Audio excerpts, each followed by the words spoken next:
So today, without much ado, we have two wonderful speakers and we have a panel discussion. And this is being done by the PCOS committee of our Haryana ISAR. And the conveners for this PCOS committee are Dr. Rakhi Malhotra, who is the chairperson, and Dr. Pooja Bhayana and Dr. Meenakshi Mehta, who are the vice chairperson of this committee. So this committee, I congratulate you on organizing this wonderful webinar today. And for the first, we start with the first session, where we have the chairpersons, Dr. Renu Chugh. Dr. Renu Chugh is, we all know, she has been the past president of ISAR Haryana. And then we have Dr. Ratika Jindal. Dr. Ratika is a senior IVF specialist from Hisar. And then we have the other two chairpersons, Dr. Sangeeta Jain from Ambala and Dr. Chanchal Dhir from Bhiwani. I'm sure they would be joining us soon. And our speaker is today a wonderful speaker. I mean, an oration who we always love to listen to, Dr. Parikshit. Thanks, sir. A consultant, Ashwini Maternity Surgical Hospital, Center for Endoscopy and Assisted Reproduction, Mumbai. He's a consultant at Jupiter Hospital, Thane, and he is consultant for many ART centers, 20 centers all across India. It's my pleasure. It's indeed my pleasure to be a part of today's program. And my thanks to ISAR, the national body, of which Dr. Ameet Patki and Dr. Asha Baxi are the, heading the organization at the moment as president and secretary. And my thanks to team ISAR Haryana as well, particularly to you, Dr. Jyoti Malik, for the invitation and the kind introduction that you have given today. So it's indeed, PCOS is something about which there is always something controversial, something new, and something interesting happening in the world of science. So I picked this particular aspect of PCOS, though of course we know that PPOS is now much bigger and much more applicable than only PCOS as my topic for today's talk. And I thought I'll go over the most important aspects of PPOS over the next 15 to 20 minutes. And I'll be happy to answer questions after I finish. So we all know that when we do IVF in any ART cycle, we want a multifollicular response that is mandatory. To achieve this multifollicular response, we need gonadotropins. Now, the issue with gonadotropin usage is that 20% of cycles are going to have a premature LH surge. And as ART practitioners, we all hate the premature LH surge because it can make the oocytes escape. And of course, it has other implications in terms of the endometrial synchrony. So what do we do about it? What's the solution? There are two possible things that we can do. One, you keep on monitoring very closely and do LH levels. And as soon as the LH levels start to rise, you have to just go ahead and do the ovum pickup. Now, obviously, this is very inconvenient and an error-prone system. So this is not the way we practice. Our second alternative to counter the LH surge is to suppress the HPO axis at the appropriate time. And we need to suppress the HPO axis for this particular reason of the LH surge. Today, we have two basic alternatives. Either we can use GnRH analogs, which have for long been the gold standard of HPO suppression, or we can look at progestins.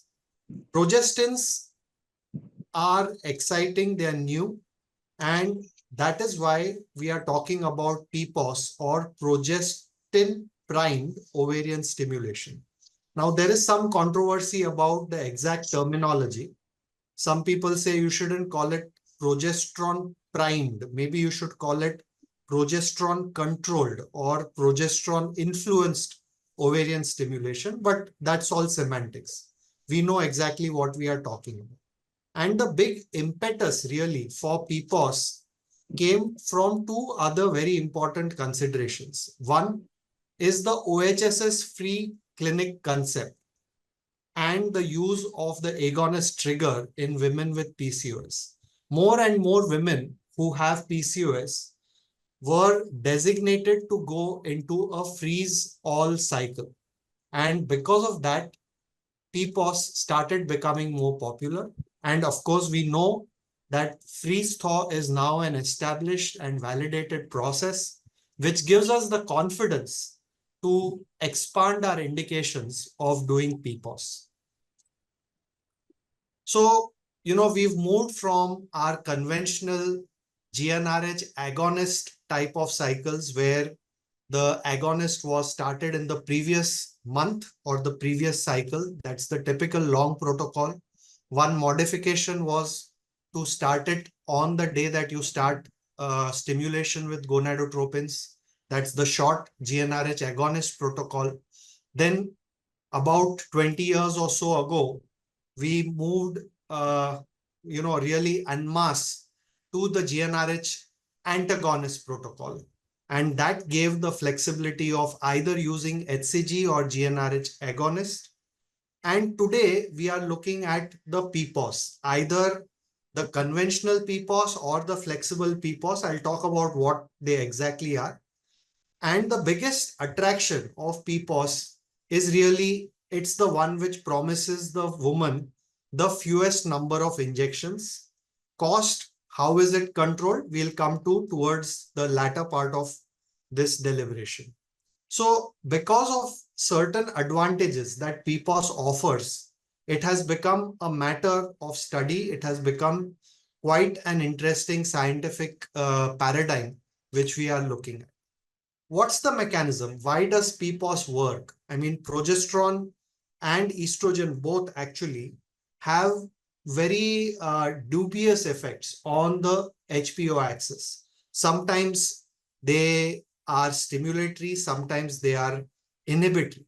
So we don't exactly know why PPOS works and how progesterone in a sufficient dose causes the HPO axis suppression. But there are multiple hypotheses and mechanisms. The main one being that the sustained high level of progesterone reduces the GnRH pulse frequency. And this reduces the FSH and LH secretion. And because there is an inhibition of the LH secretion, the LH surge is going to be abolished or inhibited. So this is what we have to remember. It's the high dose of progesterone. If you give a very low dose of progesterone, it may not probably work.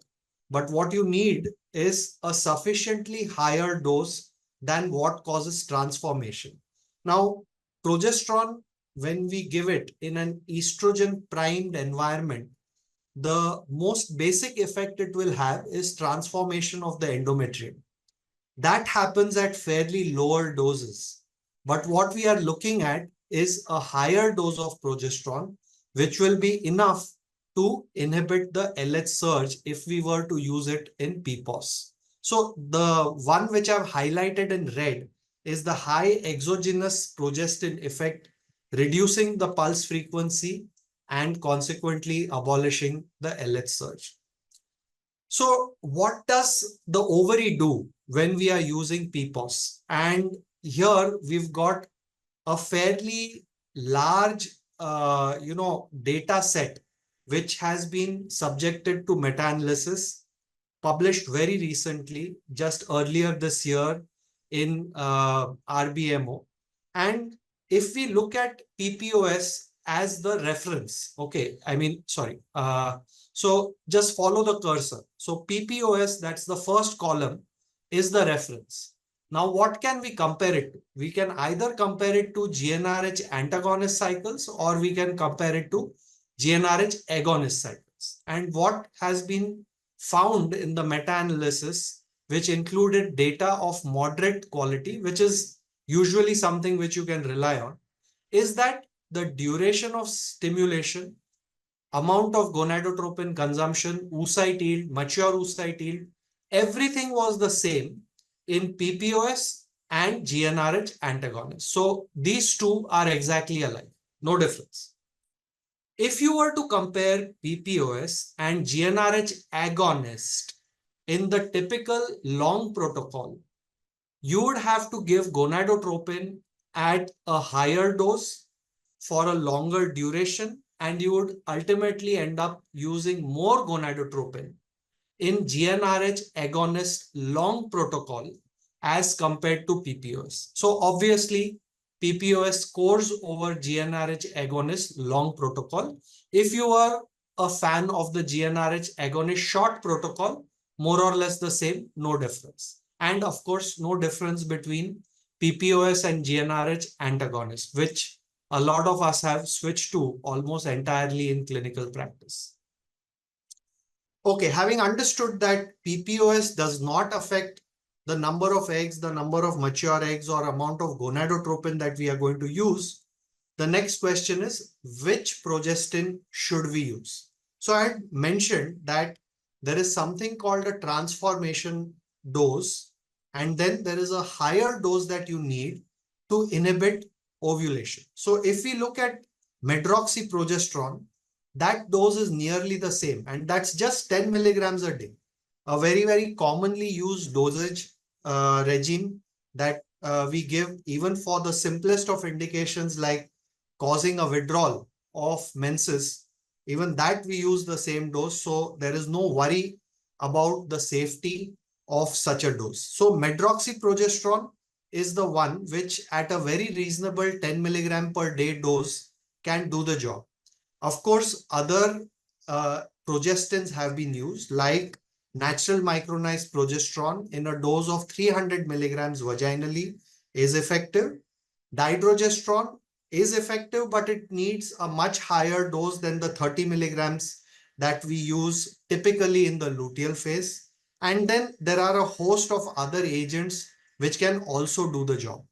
But I think practically speaking, medroxyprogesterone acetate, a single 10 milligram tablet per day, is basically effective, it is efficient, and it is less expensive than all the other alternatives.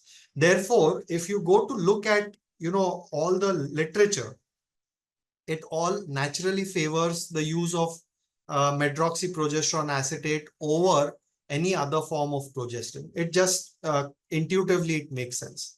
Frankly, I have not used any other form of progestin in PPOS except MPA.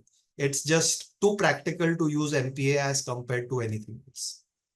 The next question that we must ask ourselves is, on what day of the stimulation or of the follicular phase can PPOS inhibit this LH surge?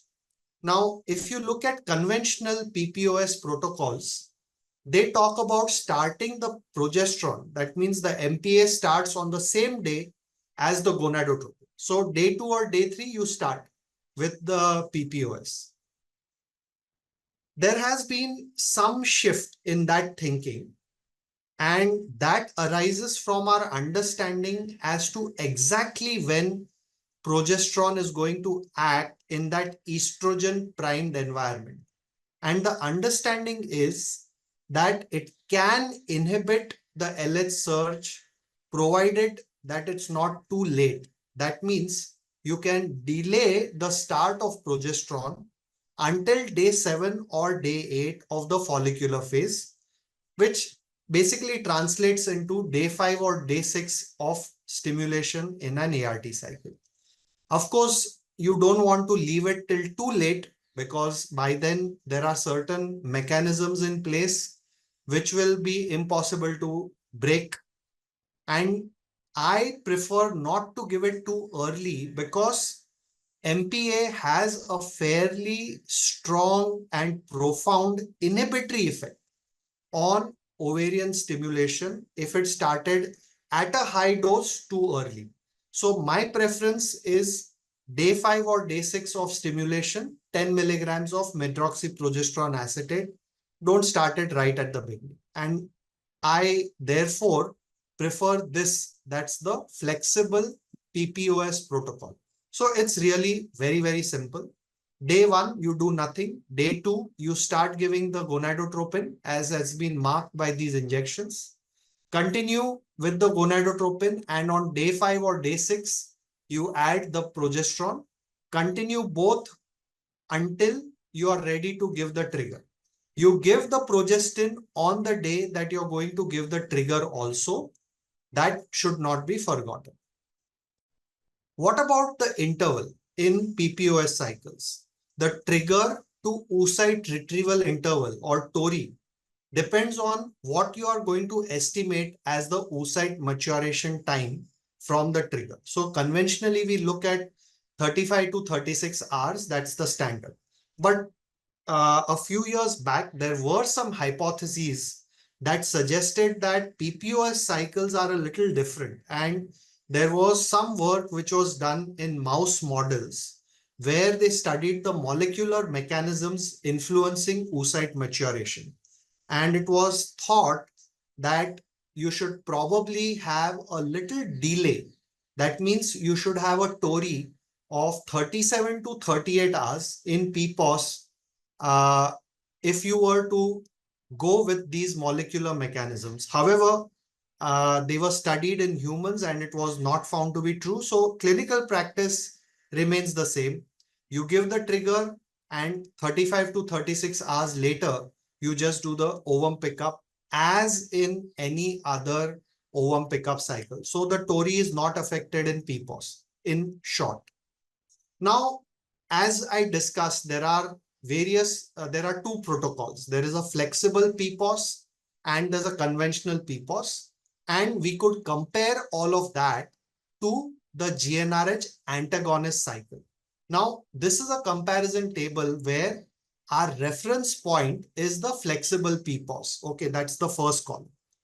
And what we find is that either you're going to get a higher or similar oocyte yield and mature oocyte yield with conventional as compared to flexible PPOS. But just a word of caution before you interpret this data.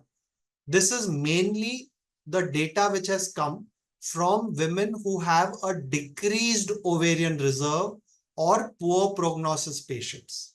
If you were to look at flexible PPOS versus conventional PPOS in women who are high responders or PCOS or normoresponders, you're going to get exactly the same oocyte yield, mature oocyte yield, the number of women who have a premature LH surge, ovulation, everything is going to be the same.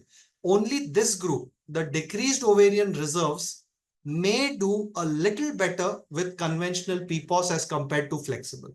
Okay, now what about when we compare flexible PPOS with GnRH antagonist? Lower or similar oocyte yield and mature oocyte yield with flexible PPOS versus GnRH antagonist. Lot of controversy here. Most of these studies, again, are of a low quality when we look at this data. So in practical settings, especially for high responders, flexible PPOS, conventional PPOS, and GnRH antagonists are going to give you the same type of stimulation profile. They are going to give the same gonadotropin consumption and oocyte yield and mature oocyte yield. What about the content? What's going to happen to the development potential of these oocytes which are coming from PPOS? This was studied in a fairly large meta-analysis which looked at around 1400 PPOS cycles and 7000 plus GnRH cycles. Blastocysts were biopsied for ploidy status, and what they found is the same rates of aneuploidy in 5 of the large studies. So these are 2 of them. And if you look at this one here, this one by Pai et al. 2023, that showed that, if you have PPOS, you're going to get more aneuploidies. But please, again, a word of caution when you look at this data. It's only for low responders and it's a very, very small group. Only 24 PPOS women were included in this group. So I would not really stake too much on this particular piece of data. If you look at the forest plot and if you see the black diamond, you'll notice that actually there's no difference in the ploidy rates between PPOS and GnRH cycles. Ultimately, we come to the clinical outcomes, and typically the comparison is between the first Thaw transfer cycle between PPOS and GnRH antagonist cycles that have been done and frozen. Here, there is overall live birth, ongoing pregnancy rates, clinical pregnancy rate, and pregnancy loss rates, which have been compared per embryo transferred, and they are both equal whether these embryos came from PPOS cycles or from GnRH analog cycles. Again, the cumulative live birth rate also, the ultimate test of an ovarian stimulation protocol, is also similar in PPOS and GnRH analog cycles, which of course makes sense because if you're going to get the same number of oocytes, same number of mature oocytes, same number of embryos that you're going to get for freezing, then ultimately the cumulative live birth rate is also going to be similar. What's the catch then? What's the problem with PPOS? It leads to a situation where you have a compulsory freeze zone. Obviously, you cannot do an embryo transfer in a PPOS cycle for the simple reason that the endometrium has started becoming asynchronous from the point in time that you started giving the progestin. The moment you start giving the progestin, you are advancing the endometrium, and it is too far advanced for the embryo that has been created. So compulsory freeze all in all PPOS, and that's the catch with PPOS cycles. So the question of whether PPOS is more cost effective as compared to antagonists should be considered with the understanding that cost is actually the cost of the ovarian stimulation cycle, which may be lower with a PPOS. Obviously, you're using fewer injections, but then you have to also consider the cost of freezing, thawing, and monitoring the thaw cycle. So PPOS is cost effective for women who are compulsorily freeze-all candidates. In women who may be eligible for fresh transfer, PPOS actually adds to the cost and increases the time to pregnancy for these women. So you have to use PPOS for whom? And this is the expanding universe of freeze-all. I go to some centers where, for the sake of science and for the sake of convenience, we have a compulsorily freeze-all kind of a pattern. Every woman, low responder, high responder, normal responder, 1 oocyte, 10 oocytes, whatever it is, they all get freeze-all. So, I mean, there are practice patterns like that. But if we look at the scientific indications, what are they? Who should have PPOS today? It's oocyte donors, PCOS, and known high responders who are going to be for a freeze-all. A previous GnRH controlled cycle where there was a high progesterone level on the day of trigger, likely to repeat again. So they are going to be for a freeze-all. You might as well use progesterone there. For duostim cycles, PGT cycles, when you're going to do social egg freezing and medical egg freezing, including those cycles where you're going to do a random start. All these women are going to benefit from PPOS. The only one exception in medical egg freezing is women who are going for this kind of a freezing based on a progesterone receptor positive breast cancer. Obviously, if it's a PR positive breast cancer, then you're not going to do PPOS. In fact, you're going to do a GnRH antagonist protocol and then give a few more doses of antagonist to even prevent the progesterone which comes out of the corpus luteum. So that's the only one exception in medical egg freezing. Everybody else on this list are eligible for PPOS. Just a few personal observations. I started doing PPOS in about 2017, started for oocyte donors and gradually expanded its use. Earlier, I used to give a 2-month break between the PPOS cycle and then when I'm going to do the FET. But I found there's no point in doing this. There's no use. You can even go ahead in the next cycle. There's no problem. Results are not affected. It's very convenient for well-selected patients. I've not had any breakthrough ovulations. One cycle of my 68 last cycles had an empty follicle, but I don't know whether that's really related to PPOS or just the patient or the trigger. I don't know really. And oocyte quality, pregnancy outcomes, everything along expected lines. So no great deterioration in the outcomes when I used PPOS. So thank you very much for your kind invitation again and for your kind attention. For an elaborative talk on PPOS.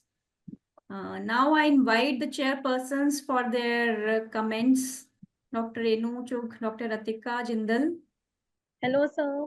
Thank you, Hello. sir, for giving such an elaborated and interesting presentation on this topic. You have explained it in such a good way that we don't have much questions actually. I was concerning about the cost of freezing, thawing, and then monitoring the thawed embryos. That too, you have explained in a very good way that it is suitable only for the egg donors and for the cycles in which we are doing mandatory embryo freezing. Thank you, sir. Thank you. Hello, Dr. Parikshit. Good Namaste. evening. Namaste. Good evening. Namaskar.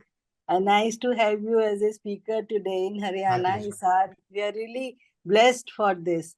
And it was an excellent presentation, I must say. You told us everything about the pros and cons, and of course, shared your experience as well. Because I also used in one or two of my patients, but then I was told that that the oocyte quality is not good and the pregnancy rates are not good. So I thought maybe because of this it had happened. So now, as you told me, everything is okay. So I think we should be more confident in future to use it. And about the donors, as you said, do you think donors is a good choice to use this medicine? Because then we have to believe the donor so that they don't miss the tablet. Supposing if they miss any tablet, then I think the purpose is gone. So I think we have to be careful. One of the doctors, she said that I call the donor every day and give tablet with my own hand so that she doesn't miss it. So I think we have to be particular. So Yes, what you're is right. your You're right. opinion? What is your opinion? If she misses one tablet, is it going to affect or no? No, usually, one dose of, say, for example, even if somebody misses one dose of antagonist, Yes. it's not going to compulsorily ruin her cycle. But Okay. I get your point that don't rely on them to take it at home. Yeah. See, they come to the center to take the antagonist injection. So they are going to, or the gonadotropin injection. So at the same time, they can be given the progesterone tablet also. Yeah. So you will be confident enough so that she has taken the tablet. Yes. That's very, so it's a wonderful protocol, I would say. I think many people of us should start shifting because it Agreed. saves Agreed. time, saves money, and as well as saves patient from injection as well. Yeah, Thank you very it much. means 5 or 6 less injections, and who Yeah, wouldn't like yeah. that? And cost, very, Yeah. very lot of difference. And compliance also, because donors Yeah. are reluctant to take injections twice a day. So Yes. True, true. they are given injection just one time with the tablets. Yeah, so thank you so much. Thank you, Dr. Parikshit. So it was absolutely very, very simple. A protocol which gradually we are making the stimulations much and much simpler by this way. Seeing the ease with which we can give this injection, and the patient also feels very comfortable. She doesn't have to take the injections, the fear of injection needles and all also is there in many of us. Do you normally, like in antagonist, some of the protocols, they say at 14 you start the antag. So is it something here also we go on 14 follicle size to start a progesterone, or is it just by day 6 that you start not seeing the size of the follicle? So I don't believe in a flexible start. for antagonist also. I almost always use a fixed start on day 6. And I just extrapolated that practice to PPOS. So I usually just started, 5 doses of gonadotropin. She comes for a scan. And that's the day when I would usually have started the antagonist. So instead of that, I just give the MPA. Right. So it is a fixed thing that you have to start it on a fixed day 6. Yeah, That yeah. is it. So it is Less errors, less chances of missing something. One Sometimes, thing you are not doing the scan, somebody else is doing, your assistant is doing, she may have measured 13, it may be 15. It may be 15. Yes. Happens. right. So, is there any harm if we start from day 2 itself? No, So no. there is no worry then. Let her go on taking. Yeah, sure. So we need That is exactly what Yeah, conventional many PPOS people they is. do that also. Yeah, that's absolutely right now. So But have it you doesn't tried have- between conventional and the flexible? Any difference in the oocyte quality, the number? Personally, no. I just use the day 6 type of protocol. But as the scientific data seems to say that either conventional is a little better or it's the same. It's not worse, certainly. It's not worse. Okay. Okay. Many Thank of you. us have been maybe heard from each other that the oocyte number and the quality is not as good in PPOS. So now that we've heard from you and you've been using it since for the last 7 years, Yes, and yes, more yes. than 60 cases. So I mean, No, I'm sorry, that 68 cases is fairly old data. I should have updated the slide. Now it's many more, but I mean, I'm quite comfortable using it for high responders. I don't see any problem. which particular cases would you like to go for PPOS, and which ones you would like to go give antagonists?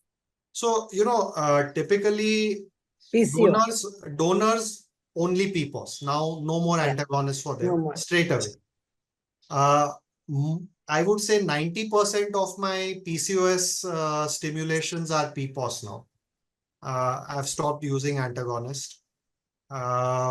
And all those unusual ones, somebody's for a PGT or social egg freezing, all those are PPOS. Sir, one thing I didn't understand. How does it help in POR patients? No, How it the doesn't. results- It doesn't. It doesn't. No. Because I read somewhere they said it is indicated in patients of poor No, ovarian no. reserve. No, It, no, it doesn't, no, because there is no no, logic. I don't understand that. no, Okay. Right. no. So thank you so much. Thank you for that Thank you. wonderful, crystal clear concept on PPOS that we could gain today. And thank you for the invite and your time. My pleasure. Thank you. Thank you, sir. We would Thank you. now move on. And Dr. Pooja, over to you. Thank you, ma'am. Thank you, sir, for the wonderful talk. Now I invite our next speaker of the day, Dr. Ashish Kale, and he'll be speaking on management of diminished ovarian reserve. Sir is a well-known personality in the field of ART, and he's a director at Asha IVF Centers, director at Asha Hospitals, Pune.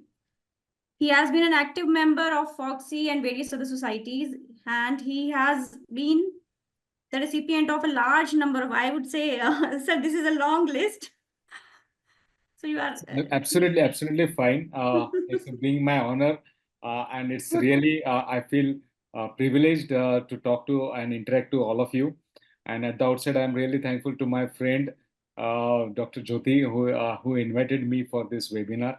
And I feel privileged in talking in front of Dr. Parikshit Tank and many of you, Dr. Manchu, Dr. Deepika, and Dr. Ratika Jindal, and many of my friends. I would also like to invite my chairpersons for this set of talk.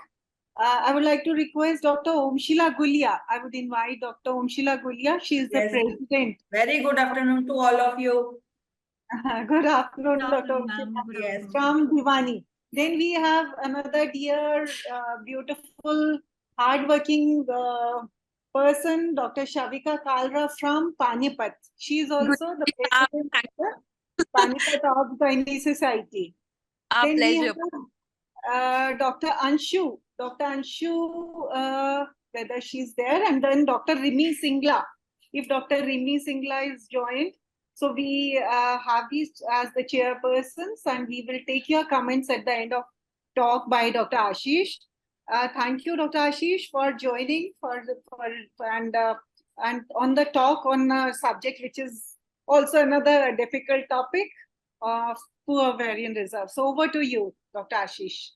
Yeah, good afternoon, everyone. The greeting from the ISAR to Haryana ISAR and many friends of mine.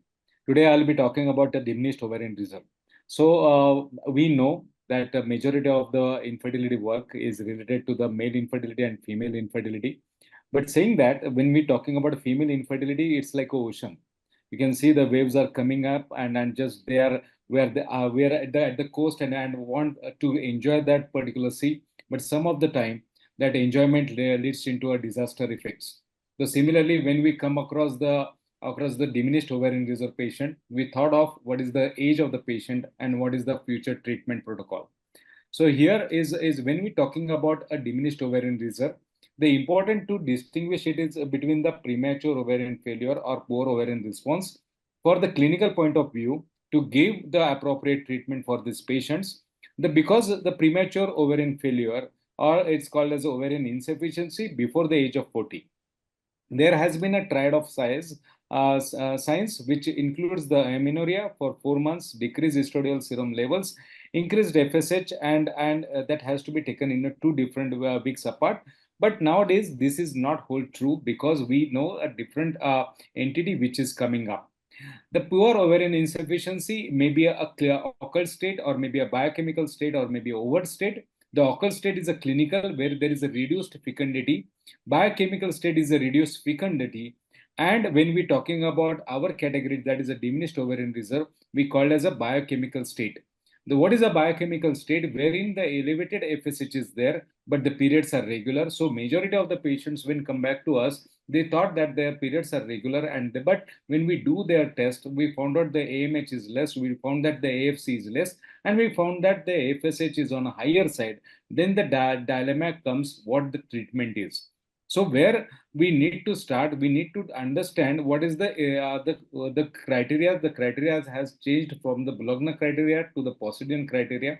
Bologna criteria where the advanced maternal age has taken into account, but we know in our set of a practice, the patient with the young age, they come up with a lower ovarian reserve, and that's why the Bologna criteria not taken as very well nowadays. We know the previous response is less than 3 oocyte yield, but saying that, we know that there are strategies can be implemented where just the oocyte number is not hold true. We need to know which are the predictive response and which is unpredictive response, and that's why the Bologna criteria cannot hold true as far as the diminished ovarian reserve patients are considered. Why we need another criteria? Because all of the patients are not at the age of 40 or maybe above 40 or below 40. So we have a set of a practice wherein the patients are come up with the poor ovarian response or maybe a diminished ovarian reserve in the early age group as far as the older age group. We know there is an expected response where we know the AMH and the AFC, if we see, we know the AFC and AMH is low. These are the patients who are going to give me a low response, but saying that which has to be categorized into different groups. So we need a guidelines to require to our plan, our strategies in response to these groups. We know the DOR stimulation strategies has a paucity on 1, 2, 3, and 4. 1 and 3 are the young age group. They are less than 35 age, less than AFC, which is more than 5. Then we call as group A. These are the adequate ovarian reserve. But a diminished ovarian reserve patient like a group 3 and group 4, where we know the AFCs are less, AMH is less, so these are predictive response. We know the response whenever we start with the gonadotropin stimulation. We know that it is expected to be a low reserve or low yield of the eggs. What is the SWOT? The SWOT is the strength, weakness, and the opportunities and the threat. Even if we rely on these Posidonian criteria, we know that there is an opportunity in order to have a much more studies are required in order to have differentiate these groups and in order to know the clinical strategies to be used. We know there are the ART calculators or maybe the Fort ratio, what we talked about, as well as the clinician when we're talking about the follicle output ratio, how many follicles are seen and how many follicles are retrieved. And we know that the M2 oocytes, which is the goal of all of us. What are the threats, the risk of the reluctance to use by the clinicians? Because these categories we know, but we don't know how to deal with these categories, and that has to be talked very well. So we come down to the what are the guidelines? The guidelines when we're talking about recommendations in a stimulation protocols, definitely antagonist and agonist are equally recommended in a predictive, a poor responders. For my friends, the nowadays we shifted from the antagonist again back to agonist. This is a vicious circle in our ART field. We start with the agonist, thinking that agonist gives a chances of OHSS are high, but when we're talking about a reduced reserve, the mind well, we again shifted to the GNH agonist protocol, where in we are going to have the equal yield of the oocytes, and we are going to have a much more oocyte quality, which is on a higher side as compared to the ANTAC protocol. Because when we started with the ANTAC protocol, we know that the yield will be a good, but there is a dysynchronicity. The synchronous follicles will not be there, and that's why we are struggle with that one of the oocytes. If you ask me why that one of the oocyte is required, a number is if you get a one oocyte more, why you are much more happier? Because my friends, when we're talking about the poor response, if we get the one of the M2 oocytes on a higher side, the probability of the cumulative success rate or the live birth rate is going to be on a higher side, and that's why we should struggle for getting that extra aid with that extra effort. The gonadotropin dose, there are the different studies that they use a 300, 250 or more than 300. It is now clear cut that we should not be using more than 300 international units of any of the gonadotropins. Then coming down to the use of a mild stimulation or the natural stimulations for this diminished ovarian reserve patients, we definitely know the natural cycles in our Indian scenarios is not a fruitful things, because patients are going to go with the repeated ovum pickups, and in saying that we need to have a accumulation of the embryos and the good quality embryos. The clomiphene citrate alone in the combination with the gonadotropins and gonadotropin stimulation alone are equally recommended for the poor response.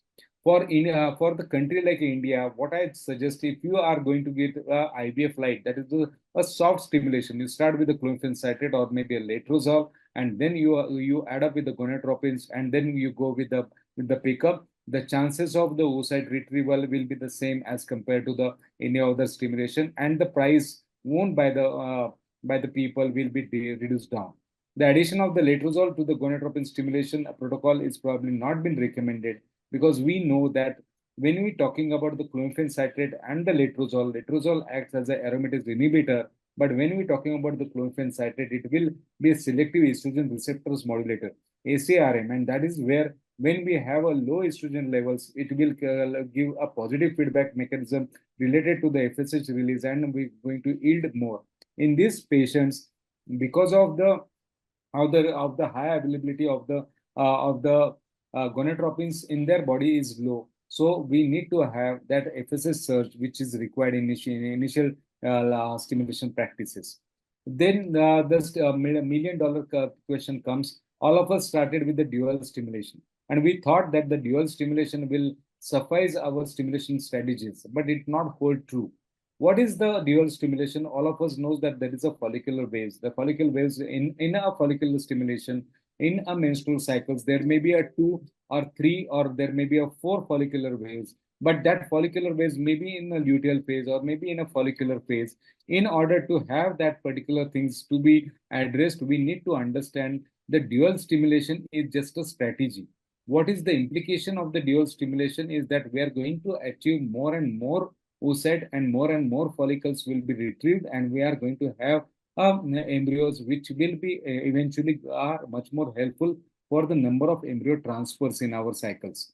Then coming down to what exactly we can add it to that patients. Now a T transport trial, that is a testosterone a gel which we can use a 60 days prior, can gives a better output, and it has a positive response in a patient of DOR. The growth hormones is not actually been given for all of the patients. In fact, you should be doing a clonidine challenge test. What is clonidine challenge test? If it is a positive, it means that the growth hormone is deficient, and in those patients, if you add the growth hormone, then and then only you will be able to achieve the extra output of the M2 follicles. Antioxidants, definitely the coenzyme Q10, 60 days prior, all of us are using a DHEA for years together, but the data is not that much supportive. So it has to be taken with a pinch of salt, whether we are using these protocols or not. Then coming down to the expected response, that a group 1 and 2. In a group 1 and 2, where we are not going to have the expected response because the AMH is good, AFC is more than 5. So in that stimulation, if we started the stimulation and after the pickup, we found that it is an unexpected response.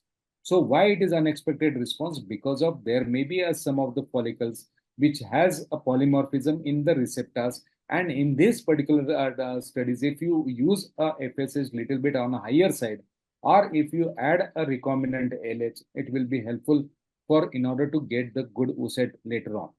The type of downregulation, if you compare a GnRH agonist as well as the antagonist protocols to be used in a group 1 and 2, where the response is unexpected, the comparison studies shows there is no statistical significance. Increase of the initial dose, if we know that the previous response has given us a lesser yield, in those patients, if we increase the dose of the gonadotropins with the 50 units, it will increase a 1 USET yield. The addition of the recombinant LH for a theoretical use, if you are using a recombinant FSH that is gonolep and you are not having the desired response, in those patients, addition of the recombinant LH will be helpful. But mindful, friends, we in India, the cost is a matter. Then definitely you start with the HMG cycle, because HMG has FSH and LH, and that will going to yield a much more positive response in those patients.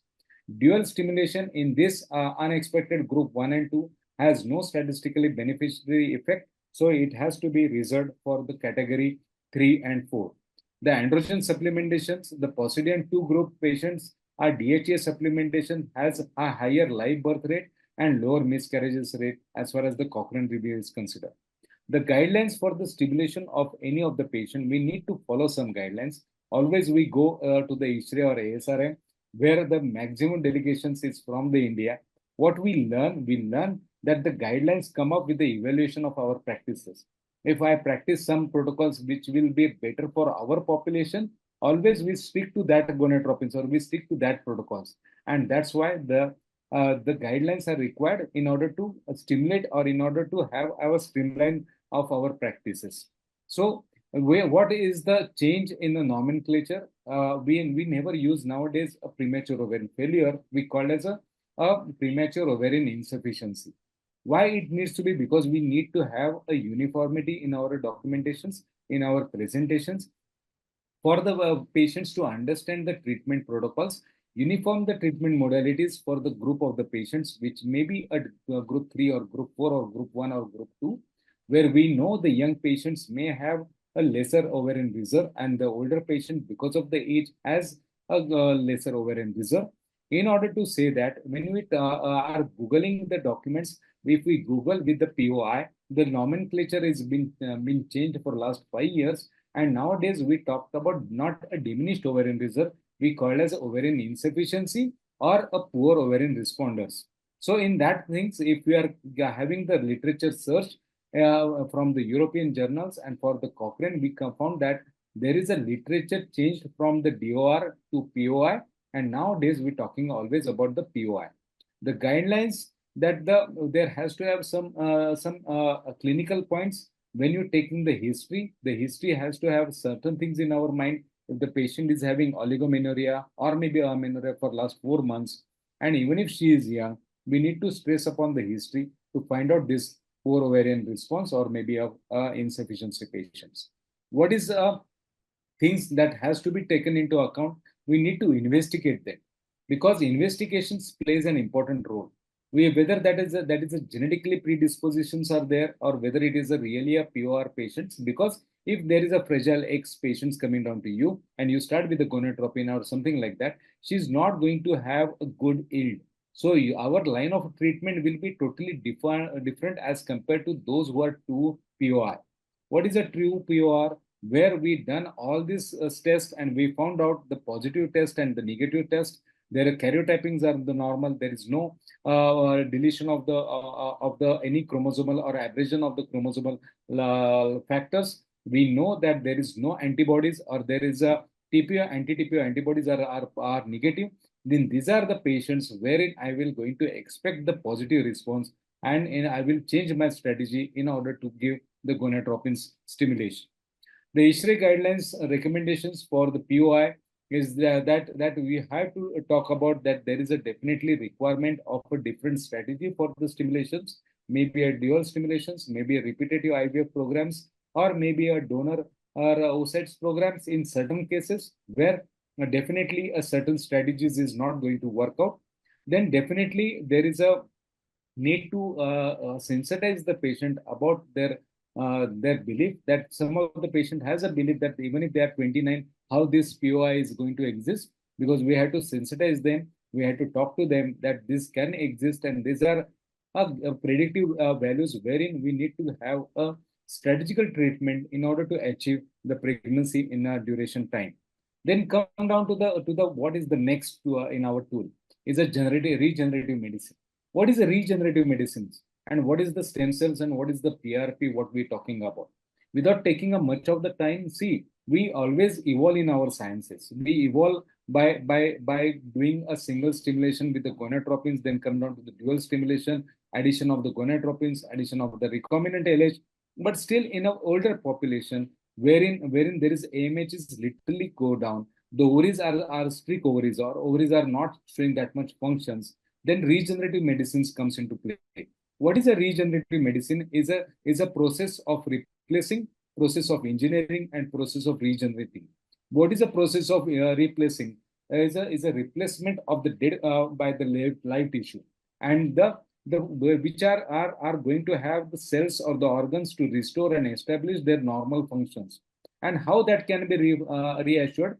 Because the scientist has been done that whenever you're doing the PRP or the stem cell in the menopausal patient, so how the PRP comes into our picture, that they injected the PRP in a post-menopausal woman where they found out the FSH and are coming down. When the FSH is more than 30, and we started implementation of the PRP after 1 month and after 3 months, the FSH values goes down. And after the FSH values are going to go down, we started resumption of the menstruation, and that is the positive things as far as the PRP is considered. The stem cells comes into our things, that stem cells may be autologous or maybe from the different source. Autologous stem cells doesn't require ICMR permissions for my friends. Those who are really wish to do it, we can definitely do it with the bone marrow derived stem cells of the patient herself, and it has to be activated. The many of the time the people ask me why PRP is not working for some patient and why it is working for the some patient. We need to understand there is a technique of doing the PRP.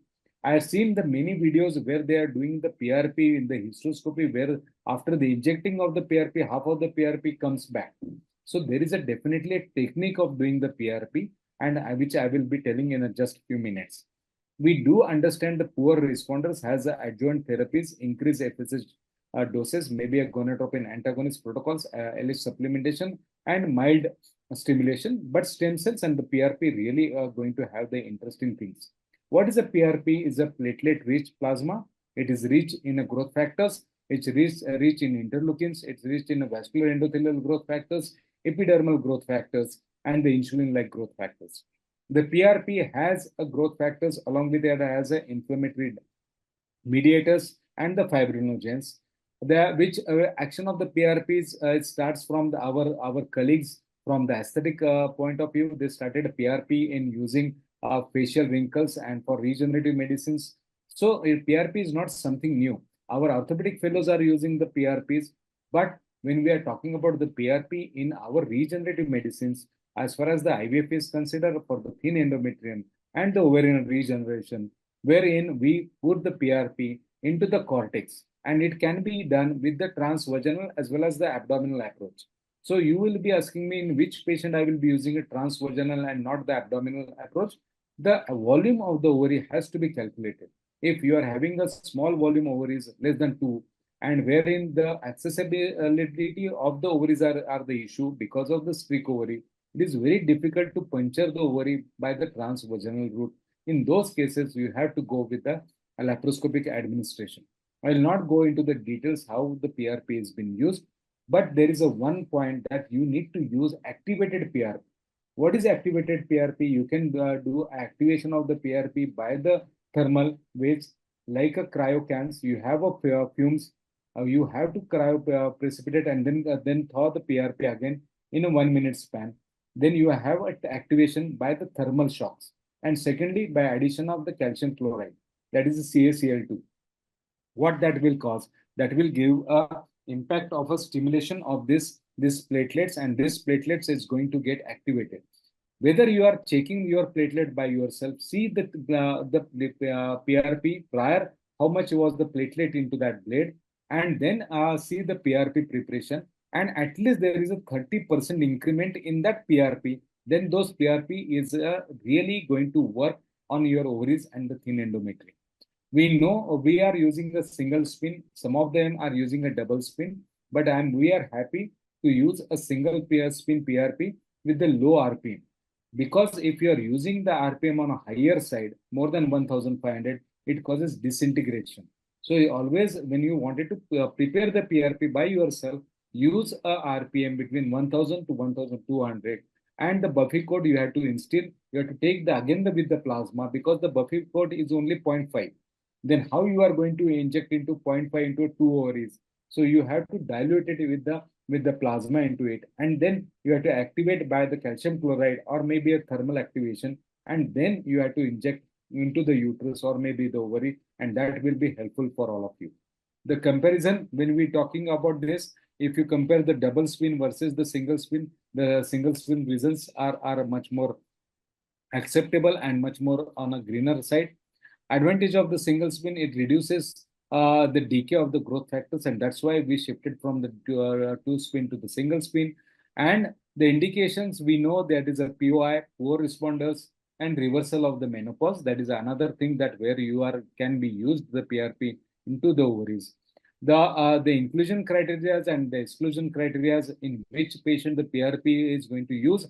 When we are having the comparative trial between the Poseidon group 1 and 3, I found if the patient is young, if you are doing the PRP in younger patients, they will give you a Ford ratio on a higher side, and that is a statistical significant as compared to the older woman. So it is always better to counsel the patient and select the patient according to the Poseidon groups. Then coming down to the guidelines, here is the how we can do a transvaginal and abdominal. You can just use your own pickup needle and start injecting into it. See to it that your AMH values should raise after 3 months. You cannot just do the PRP and next cycle you start stimulation. You have to wait for some time for the PRP to activate, and the PRP should be only been injected into the cortex of the ovary and not into the hilum of the ovary. That is another mistake. What I've seen many videos on the YouTube and all that things, those who are talking themselves of doing it, but mind well if it is going to work, because we are published this study of our own patients where we done this particular method of regenerative medicines. Again, coming down to the which I hope it. Okay. What is the important thing in this? You need to have the colored Dopplers. The PRP, what we have done, you can see the vascularity which has been appreciated. The vascularity of the stroma. I think this is audible to you. This is my own video where we documented the ovarian PRP, wherein the ovarian cortex is having the much vascular. If the vascularity is diminished, the PRP is not going to get work. You can see the needle coming up. We have to fix the ovary because these are the streak ovaries, and then we have to inject into the cortex. You can just go inside. You can see the ovary. See, it's piercing. Because once you are started going, through and through, and then it's a blood vessels. You have to avoid the blood vessels and going into the right cortex in the right directions. I am going to withdraw it little bit and then going to start injecting the PRP which is injected. Okay. I hope it. I wish to show you the results of the PRP.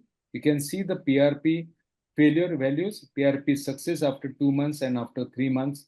You can see the AMH and E2 levels of the patient is going to get increase after 3 months and not after 2 months of follow-up and 1 month of follow-up. So you can see another, I hope it's, okay. Before that, okay. The certain things I wish to narrate here, that whenever you are going to do a PRP or the stem cell, it has to be done in the same lab. It has to be done in the same sitting, and you have to counsel the patient. The counseling of the patient is much more important because you have to know which are the inclusion criteria and what is the exclusion criteria.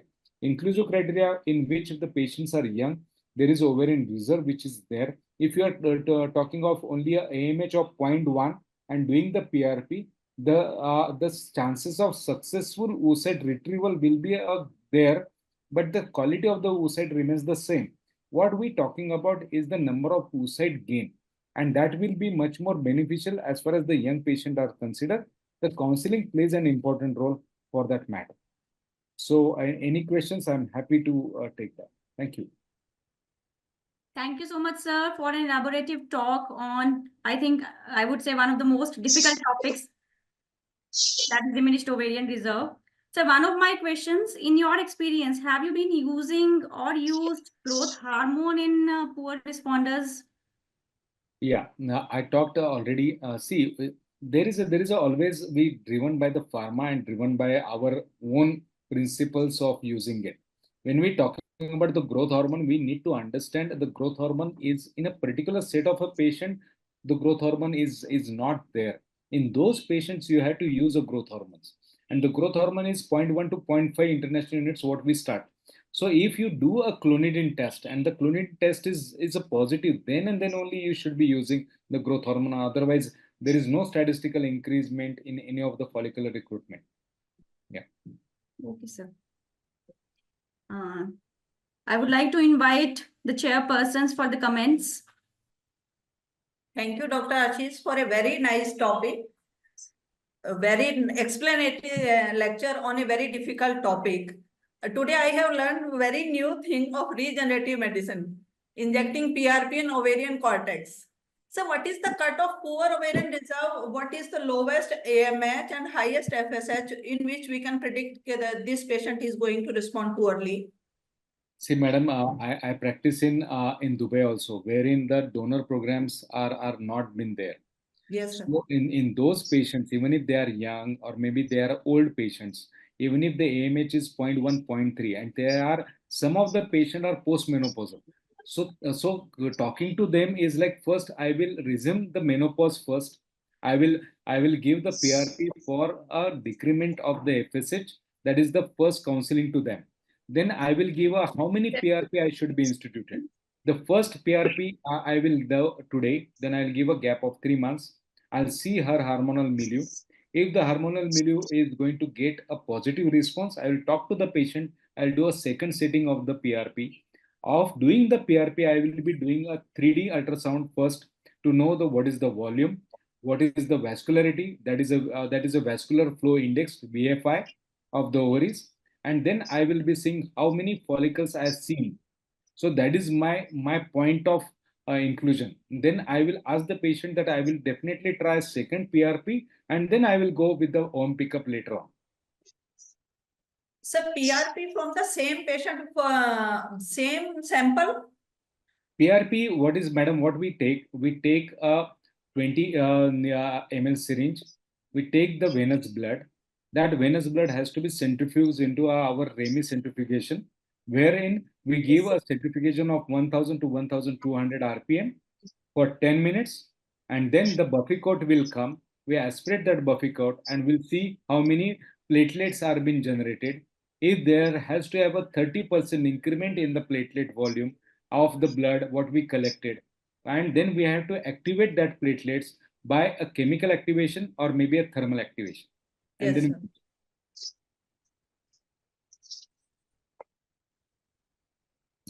So, good evening, sir. I'm Dr. Punita. Just an add-on to it was a wonderful talk, and considering the way we are comprehensively approaching towards the POI patients.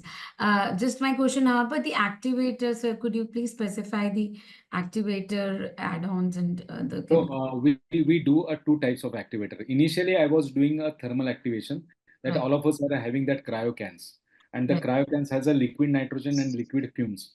Right. We used to take that PRP sample into the liquid fumes for few minutes, like a half a minute to 1 minute, and then come down to the room temperature. That is called as a thermal shock, giving a thermal shock to that platelets, so they become activated. So this is called as a thermal activation. Now, after that, we shifted to the chemical activation, that is CaCl2, that is a calcium chloride. And what is the addition as a 1:0.1? So if I'm making a 1 ml, I have to add a 0.1. So that is a 0.1 to 1 ratio of 0.1 calcium. ml of calcium chloride to the 1 ml of the. And for ovarian PRP, so how much is the volume you use for the PRP? Yeah, so all the time when Ovarian volume, it would be varying, right? yeah, all the time when you talk or when you listen to all the lectures of PRP, they talk about inject a 0.1, 1 ml, 2 ml. Can any one of us be truthful to me? How can you generate a 2 ml PRP out of 20 ml? Always we take only 0.5. Then we have to add the plasma into it to make a 1 ml. So always we have to add a plasma to make it a 1 ml and then 1 ml to each ovary. But it depends upon the volume. And that's why I told you I will be doing a 3D ultrasound to know the volume of the ovaries. And then I will check the patient again after 1 month and 2 months to know what is the VFI, that is a vascular flow index, what is the volume of the ovary, and then what is the AFC. If I'm not getting the AFC there and I start looking a small follicle, I will be happy that patient is doing something. And then again the three indicators, AMH, FSH, I will be doing, and E2 levels. So that the initial E2 levels on day 2, if it is incremental, that means the PRP is working for that patient. Right. And we have published this article into our. Yeah, sorry. I also have a question, sir. So Yeah. how many? Hi, am I audible? Yeah, you're audible. Yes. Asking how many PRPs have you done till date, and what are the usual outcomes? See, for me, I will be using a first PRP. After the one PRP, after 3 months, I will be seeing the hormonal assessment as well as the transvaginal assessment. If she's showing the good response, then I will be using a second PRP, thinking that I will be counseling to the patient that this is a doable medicine branch, and thinking that you may give me a one single that extra important oocyte. That is what I was just wanting to ask. Like, if a patient, they are very adamant for not having the donor oocyte and they have a diminished ovarian reserves, we can try for such patients. Like Maximum three maximum. PRP. Yeah. So, I mean, I was just asking about the result, whether how is it, so that we can apply. It's usually happen in UAE and Dubai, where they really don't wanted to take any of the other. Your topic is quite interesting. That's why I think the questions are coming up for regenerative medicine only. True. Yes. Thank you. Thank you so much. Thank you, Dr. Ashish. Actually, we are Dr. Jyoti, it's being a pleasure, and I'm really happy that interacting with you, all of you. Yeah, it was wonderful, and especially with the PRP thing. I mean, always there are new and more questions, because I don't know, it's still experimental, but the more we experiment, then only we and come one on to addition evidence. to all of you, please don't do a PRP with the hysteroscopic route. This is my real genuine thing to all of you. For thin endometrium, if you are doing a PRP with the hysteroscope, you are distant the uterine cavity, then you are putting it, and you see all of them who are doing it now. Half of the PRP from that needle coming out from the other side. Yeah. If you wish to do the PRP, there is a technique that will take it later on. I don't wanted to disturb all your activity, but that There's is a no technique point where when you're doing it with the fluid So infusion. theoretically, it appears that plasma from young patient will be more beneficial to menopausal patient. yeah. That's why Poseidon group 1 and 3 actually benefited by the PRP rather than 2 and 4. Menopausal patients. Sir, so you have used stimulators also post PRPs? Yes. As in for After 3 months. Yeah. Okay, after 3 months. Actually, in your video, Dr. Ashish, I saw that when you were doing PRP, there were 2 follicles. Yeah. And they were somewhere around 8 to 10, 12 mm. Yeah. So had you given something, some clomiphene or something, so that you could make them, you could see the ovary? Because in these small ovaries, it is hardly, I mean, even to localize the ovary is very difficult. But I Yes. could see that there were 2 good follicles there when you were injecting. Yes, because why I'm injecting, I told you again, when we are injecting this particular thing, I wanted to recruit more follicles. So in this patient, already there are the 2 follicles I'm seeing. I'm not going to stimulate them. I'll be doing again the PRP and then I will start stimulating, because these are ovaries showing me some response, some ray of hope. So I will not going and picking those 2 follicles and then again making that ovaries whether they're working or not. So I want the inner milieu of the E2 to work on. So initial there has to have some E2 levels to basic, and to add up on that we need to have a stimulation later on. Which particular day of the cycle would you like to do a PRP? Post-menstrual. Immediate post-menstrual, because that time the ovaries are very small, it is difficult to see. So if we do it somewhere around day 10, 12, it can become a little sort of That's why I do first is a if you see the I'll put on the color Doppler to see the first is the vascularity, and once the vascularity has been achieved, then on day 10 or day 9, even if it is a small ovary, you have to just puncture the cortex. You cannot go whole through that like a home pickup. So the same, you have to just go in the inside and start doing injection of the PRP. So it started little bit ballooning up. You can see the ovaries are ballooning, and that is the where you are going to have a good outcome. Just one puncture? Yeah, just one puncture. Just one puncture. One puncture per ovary. That per is ovary. It. Right. And if not localized properly via TVS, we do it by laparoscopy. Laparoscopically. I do have a video of doing a laparoscopic also. So please share in the group. Yeah, definitely. I like to. Okay. Thank you, sir. Thank you. Thank you, sir. Thank you. Okay. Thank you so much, sir. I thank all the chairpersons also for discussion. So now we are heading towards our third session, which is a panel discussion on managing PCOS at different ages. I invite Dr. Manju Dagar to introduce the panelists. So good evening, everyone. So after so much of about poor ovarian response, now we come to the another side of this, that is PCOS, where the egg reserve is too much, than PCOS. So we in our day-to-day practice, we are commonly seeing the PCOD patient in different ages, adolescent to the menopausal group and perimenopausal group. So today we discuss this brilliant topic with our 2 moderator, Dr. Jyoti Malik, our chairperson, Dr. Rakhi Malhotra, our brilliant co-moderator with Dr. Jyoti Malik. So Dr. Jyoti Malik is a MS of, she is the director of Ask Fertility and Maternity Center, Rohtak, Haryana, and formerly research fellow in Fertility Center, PGI, Chandigarh. And okay, Dr. Manju, let's skip. Secretary. Okay, everyone knows about Dr. Rakhi. Now we introduce our worthy experts, Dr. Rimmy Singla and Dr. Manju Khurana. And can you put to the slide now? Next is our panelist, Dr. Pooja Bhayana. Ma'am, slides are not there with me, so you'll have to manage. Okay, I don't know. Introduce by name, that is all, Dr. Manju. We are all from Haryana.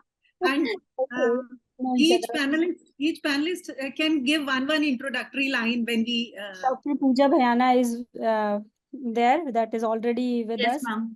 Dr. Shweta. Dr. Anika Goswami, Dr. Preeti Moond, and Dr. Punita Dhingra, Dr. Shweta Gupta. And Dr. Manju Dagar. Oh, yeah.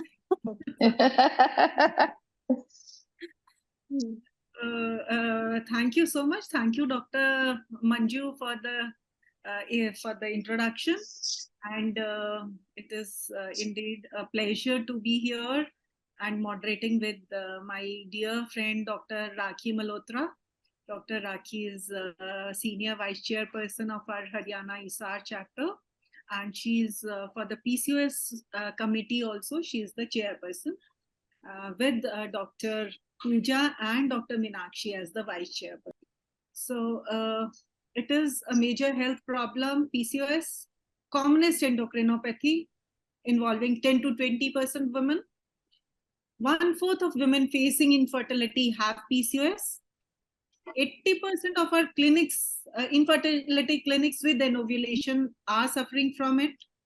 And we can, right from the time the patient walks in, has hirsutism, bodily hair, acne, obese, and gives you a history of infertility, you diagnosis just shoots up on your mind. So we have this LycoRed-M criteria. We all understand that 2 out of these 3 need to be there to make the diagnosis. One is oligo or anovulation. The other is biochemical or clinical signs of hyperandrogenism. And the third is polycystic ovaries. So 2 out of these 3 need to be there so as to make the diagnosis of PCOS according to the LycoRed-M criteria. Now we have various phenotypes depending on what is there in these. So in phenotype A, we have all these 3 things. In phenotype B is hyperandrogenic. So as the name suggests, we have the clinical features and the evidence of oligoanovulation and the hyperandrogenism, but ultrasound feature may not be there. So that is the type B, which is hyperandrogenic. The type C is ovulatory. That means there is hyperandrogenism in ultrasound appearance, but there is no oligo or anovulation there. So they are ovulating, but still because of hyperandrogenism and because of ultrasound features, we call them PCOS. But they are ovulatory PCOS. And the 4th is non-hyperandrogenic PCOS. So this is just to revise our basics.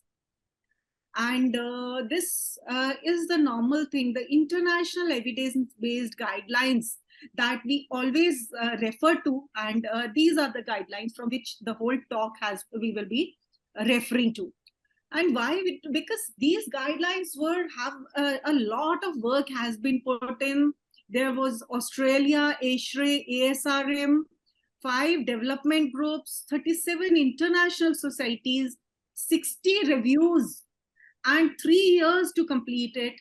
And that is why we all are referring to these guidelines, because it is not a small evidence that is telling us all this. So these are the 3 things which we have already spoken. And the diagnosis, we should be ruling out other things when we should rule out thyroid dysfunction, congenital adrenal hyperplasia, hyperprolactinemia, androgen secreting tumors, Cushing's. Then only we should make this diagnosis. And these are the various evidences depending whether it is strong or weak, we would be talking about that. So basically, these are the 2 things. One is there is raised androgen and there is raised insulin. So there is hyperinsulinemia and there is hyperandrogenism. This is causing all this hirsutism and acne. And raised insulin leads on to the metabolic syndrome, the diabetes, and the cardiovascular risks. And both of these things affect the ovary, cause anovulation, increase the estrogen, thereby causing menstrual disturbances and subfertility. So these 2 culprits, if they are taken care of, we can take care of our problem. So these are the various clinical manifestations. And now I invite Dr. Rakhi to start the panel discussion. So, very good evening to everybody. Am I audible? Yeah, Doctor. Okay, it's a great pleasure and honor always to co-moderate with our dynamic chairperson, Dr. Jyoti. So, and first of all, those who are not knowing, I just want to tell them that under the dynamic leadership of Dr. Jyoti and Secretary Meenu and Dr. Manju Dagar, we have got the prize recently, Haryana ISAR, in the Aspire and ISAR regional conference in Pune. So I congratulate to whole Haryana team and thank you, Dr. Jyoti, for this leadership. So let's go on with our first case. And this case one is for Dr. Pooja. But any of the panelists can contribute it. We have Miss Dolly, 15 years of studying in class 9, consults you for complaint of irregular menses is menarche 1.5 years back.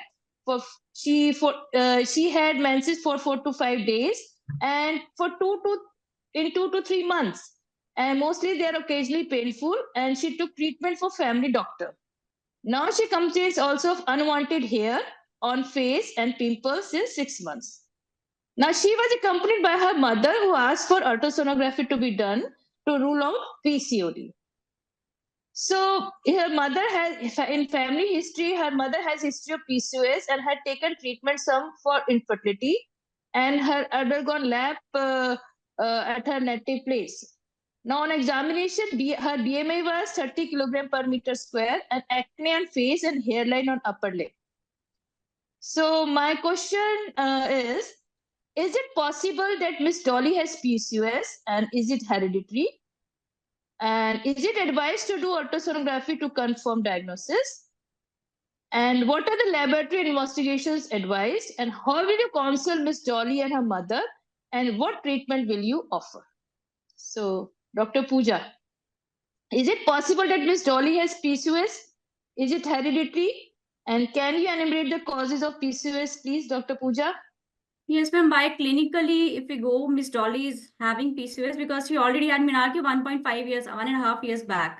So post-menarche, in case 1 year has undergone and she's still having irregular periods, then she falls into this category, the first sign that we see.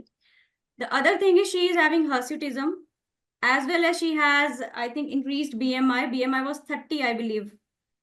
Yes. Yes. And she is also having hyperandrogenic signs in the form of unwanted hair growth and pimples since past 6 months. So yes, and a patient, when a female is 1 year post-menarche and her periods are irregular, there is a criteria laid down by different societies. The criteria for adolescent is in case the patient has undergone menarche 1 year back and the cycles are still irregular.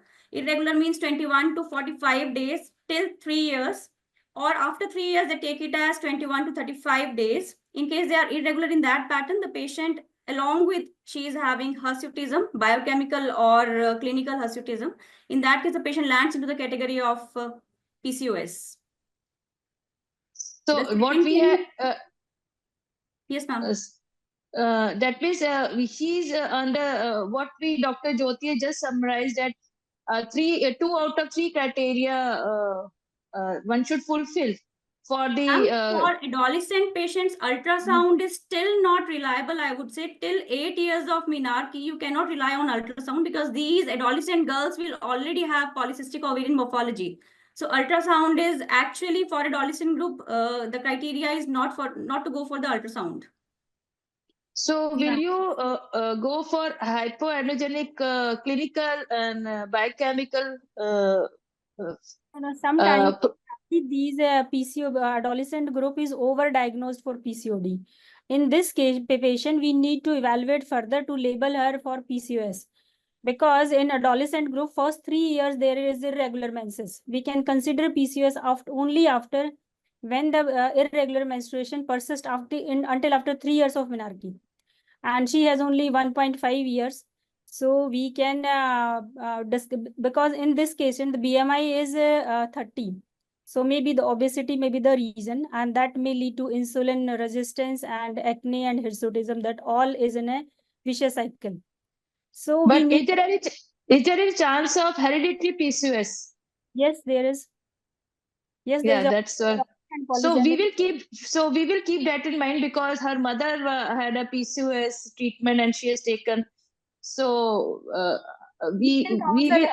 We can counsel her and we can teach her, but we need to label her as a proper PCO diagnosis. We need to follow her after some time, after 1.5 or 2 years. Until that time, we guide her about the all consequences of PCOS. But how That are we is a going to very tackle? important point. Yeah, Dr. Rakhi, actually, Dr. Manju has brought a very important point here on this platform. Yes. Because these girls, normally everybody labels them a PCOS. And when even the patient, when they come, they say, "Mere ko PCOS hai." So, I mean, it is, once it goes into their mind, it is very difficult to erase ki tumhe nahi hai. It could be a physiological thing because she has achieved Minaki just 1.5 years back. She is obese, but she is at risk of PCOS. So we have to keep her under watch. We cannot just leave her, but we should also rule out, maybe do certain tests and see her hormonal levels, and maybe rule out the TSH level, hypothyroidism and everything. And then if we have two criteria, maybe obesity and anovulation and this clinical hyperandrogenism, those features, then maybe we can sort of put her into the PCOS category. But yes, definitely we have to keep her into our scanner. We cannot just leave. Yes, Dr. Yati, very well said, Dr. Manju. But here I wanted to highlight that Dr. what we want to highlight here, and what Dr. Pooja has said accurately, that in these patients, ultrasound is not that important, because Absolutely. most of the patients come with the ultrasound report that we went for the ultrasonography. See, in the ultrasonography, they have said PCOS because radiologists say PCOS. So that is why in their mind it is ki we are the patient of PCOS. So here we want to highlight it in this case. Two things we wanted to highlight. One is hereditary factor may be there, so you have to keep the follow for this patient. And second,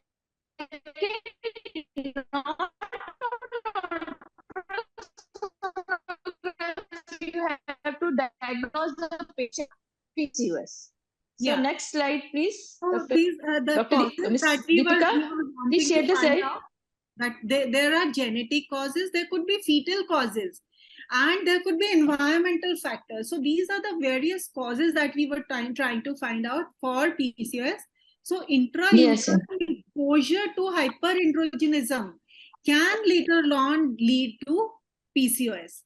Not only that, we have the endocrine disruptor. So this is something, and the BPAs, these are the things which accumulate and they lead on to a PCOS by decreasing the hepatic clearance and increasing the androgen production and insulin resistance. A high calorie diet can cause it. A sedentary life can cause it. So we have, these are the various things that are the etiology that we were talking of. And this was what Dr. Pooja was referring to, that these cycles between 1 to 3 years post Minaki, anything less than 21 to 45 or more than 45, and after 3 years, it should be between 21 to 35. If it is falling below that, below 21 and more than 35, then it is an irregular cycle.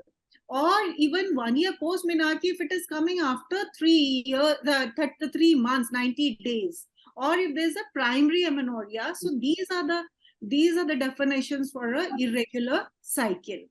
So in these cases, we can do all this for the hirsutism. We can follow these scores, the Ferryman-Gallwey score, and but for acne, there's nothing like that. So we can sort of at least make a little bit of diagnosis in that. So this already we have discussed, but again, I would like to Dr. Shweta to comment on this. So as Dr. Pooja has already told, though there is no role of USG in diagnosis of adolescent PCOS, as the immature ovaries, they appear polycystic during ultrasound. So according to the 2018 international guidelines, the ultrasound is not needed for diagnosis of PCOD till 8 years post menarche. Adolescent PCOS can only be diagnosed by two conditions, that is ovulatory dysfunction and hyperandrogenism. Here I wanted to highlight that sometimes in peripheries, they come with a very a non-specific ultrasound report, and even if there are follicles, maybe 5 to 6 follicles in each ovary, then also they diagnose it as a PCOS. So criteria of on ultrasonography to be diagnosed as polycystic ovary, we should also know that if there should be more than 12 follicles in each ovary, or the volume should be more than 10 ml. So that should be kept in mind. And on ultrasound. Minimum reporting standards include. Sorry. Yeah, Dr. Manju? Yeah, there is a dilemma on ultrasound. Okay. So in adolescent, because the ultrasound done in adolescent group is abdominal one, where the clarity of the ovarian morphology is very clear. Second, we cannot do TVS unless the female is sexually active. So one is this. Second is obesity part. Obesity part already we are doing abdominal ultrasound, and the add-on is obesity. So then is also very difficult to diagnose with an ultrasound. Yes. Third is time, then when there is a hyperthyroidism, when there is a insulin resistance, when there is a hyperprolactinemia, all give a picture of resting ovary like a PCO morphology. So that is the reason that we are not advising ultrasound only for diagnosing of the PCOS. But if we are suspecting on our investigation that we need to do an ultrasound, we can do. Otherwise, only for the sake of the diagnosis of the PCOD, ultrasound in adolescent is not recommended. How do you comment on transperineal? This is very, very important. Certain cases, since we cannot do a TVS, the girl is obese, transabdominal cannot tell us much. So in such cases, do you think transperineal ultrasound can help? In case of the transperineal also, the adolescent girl is hesitant about it, and mother is too. It's very difficult to counsel them. And in transperineal also, we are not getting as good images as in TVS. Okay. So in such cases, we are doing we are not recommending ultrasound, the diagnostic criteria, we have taken it out. Right. So anyhow, even if we are doing an ultrasound, we should have clear protocols of the follicle number per ovary. So FNPO and the ovarian volume should be there, and the recording should be, the minimum reporting standard should include all this. What transducer bandwidth was used, when was her LMP? And American Society, they are saying, so don't count AFC, you just take the volume. Yes. Volume. Reliable criteria, and that is 12 nowadays they are saying, and that should be without any cyst, without any corpus luteum, should be resting ovary, then only you can take the volume. Otherwise, it will be on the higher side. Very good. So we are clear on this part that on a transabdominal ultrasound, the volume should be more than 10 ml, or the newer guidelines according to them 12 ml. And given the difficulty of reliably assessing the follicular number with the transabdominal approach, so that is why a volume is much more clearer that we can assess on the transabdominal scan. And yes, Doctor. Here I wanted to highlight that we have taken 2 questions till now, that whether there's a chance of hereditary and about ultrasonography. Now, why did we took this first hereditary? Because we can right that moment, we can guide them to follow the good healthy lifestyle for the prevention. She might go into the PCOS. So this was a criteria of taking this into account, that if you come adolescent with a history of mother having PCOS, so you can educate that young girl that you might land up in the future, and you should have a good lifestyle modification started right from beginning. So this was our aim to bring this question here. So next is about. So we are training through womb. Yeah. We are training through womb. We are yes. Yes. Now we have next, what are the laboratory tests to be advised to this girl, Dr. Anika Goswami? Is she here? So, Dr. Anika, are you there? So anybody can take this question. Laboratory test to be advised to this girl, young girl. Which investigations, Dr. Pooja? What would you like to? What investigations would you like to do? And if our expert, Dr. Manju Khurana or Dr. Rimmy are there, please, we would like your inputs also. In the meantime, you should actually go for calculated free testosterone, pre-androgen index, and bioavailable testosterone. But I would say the reliability in the labs that we are using, it's a big issue. Hormonal profiles. You can also go for, along with it, you can go for androstenedione and DHEAS also for the hyperandrogenic symptoms. Otherwise, this patient needs to have blood glucose monitoring. Either you have a fasting or postprandial. Then you can also monitor, you can also go for HbA1c for this patient. Lipid profile is important because in patients who are suffering from PCOS, there may be deranged lipid profiles. Hormones, FSH, LH, there will be a deranged ratio of LH to FSH. Personally, I usually go by the clinical diagnosis, but TSH prolactin is something which I go for routine for these patients. And total testosterone is adjuvant thing. But in case there is already the patient is having clinical signs of hyperandrogenism, and you fit that patient into the clinical criteria of PCOS, I personally don't go for much of hormonal profile except for prolactin and TSH. So, should I add something? So what is, yes, please add. In testing, what happened in PCODs, there is an ovulation. So we need to rule out other causes of anovulation before we label it PCOD. So what are the other causes of anovulation? Most common is thyroid problem. We need to rule out hyper and hypothyroidism. Second is serum prolactin level is most important before we label a patient for diagnosis, because hyperprolactinemia also lead to anovulation and PCO ovary look like your PCO. Third is 17-hydroxyprogesterone. 17-hydroxyprogesterone is must before we label the patient for PCOS. Third is testosterone, total and free both, index, and androstenedione. If we are seeing, like in this patient, we are noticing that patient is having hirsutism and acne. So we should rule out whether these testosterone level is from the ovary or from the adrenal part. If we need to rule out from the ovary, then androstenedione and testosterone. But if we want to rule out from the adrenal part, then we need to do DHEAS. DHEAS is very important for and serum cortisol level if required to rule out congenital adrenal hyperplasia. So these are the testing that must before we label a patient for PCOS, because in PCOS, FS and LH ratio sometime may be normal, sometime may be reverse, sometime may be 1:1 ratio. So we cannot diagnose with FSH and LH.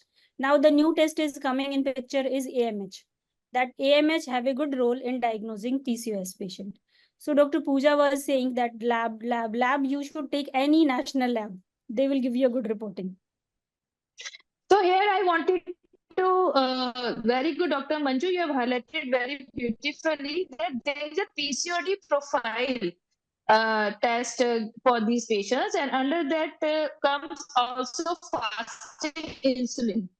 And besides other tests which you've done, serum prolactin, TSA, total testosterone, THES, and OGTT. So these two tests are nowadays also included in this fasting insulin and oral GTT.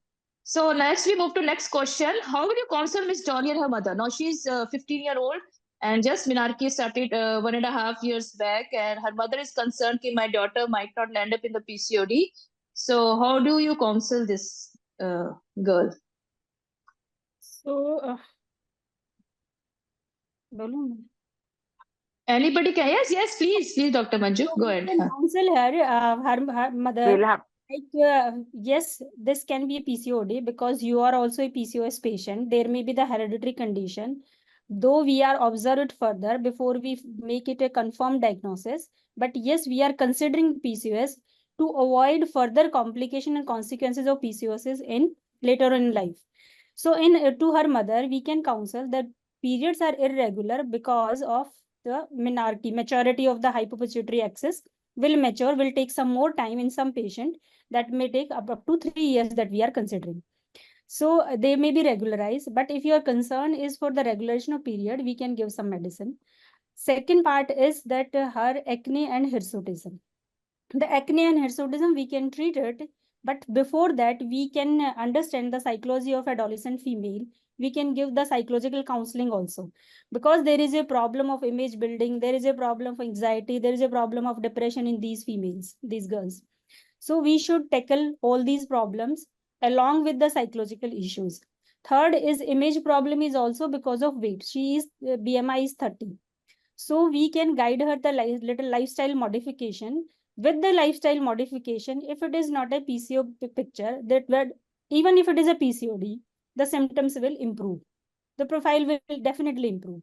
So first we can give her these guidance that PCOS is, we can relax her, we can make a comment that yes, this is a lifestyle problem. We can handle it with a good lifestyle. So you follow the lifestyle and a disciplined lifestyle. That 50 and 60% problem is corrected by this. So very good. Actually, there's sometimes when in a heavy OPD, when such patient come and we start counseling, we trying to miss something or we cut short our counseling because lot of patients are sitting outside our OPD. But believe me, counseling in these cases is very important. So what? It's just my personal experience. I have put an 2 to 3 apps in my OPD, and I asked the young girl to download that app, and that app gives you how to what lifestyle modification should a PCOD risk patient should take. So I asked her to download that app and go through that app and start following these modifications, lifestyle modifications, which is very important to prevent and to recover from this disease. So PCOD is not a single problem, it's a multi-specialty problem. We need a psychologist, we need a gynecologist, we need an endocrinologist, we need a weight trainer, and we need a good nutritionist. So that is the only reason now we are demanding for the PCO dedicated clinic in India. And abroad, they are already working, they are existing. So if we need to handle about it, because by giving the some handout and by advising them some app, they already know about the Google, from the Google and all. We need a persistent motivation in these patients. We tell them, we motivate them, and we tell them to keep it persistently.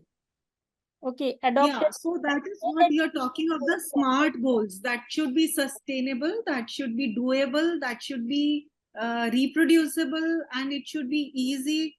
And I mean, it should not, we cannot just tell her to reduce weight, ki itna karke aa jao. It has to be the whole family needs to be involved. Everybody eats the same food. It is not that only she eats that boiled food and you eat pizzas and burgers. Yes. So it's thing, and the we whole need family. Yes, we need to give small and practical goal, and we need to keep under persistence follow-up. Yeah. We cannot just advise them and leave them. We need to check your weight. You come back after 2 weeks or 1 month or 1.5 months, your weight should be like this. Itna hona chahiye. 5 to 10% weight reduction over 6 months. So 6 months ho jayega, dheere dheere. 2 kg. Ma'am, I would like to add something. Yeah. So so we don't have to scare her, but yeah, period problem is one problem. We have to tell her the long-term problems also, so that the persistent motivation, so the cardiovascular risk, the diabetic risk, maybe endometrial hyperplasia. Sometimes they get fed up of medicines and then they come to you that they have had 6 months of amenorrhea.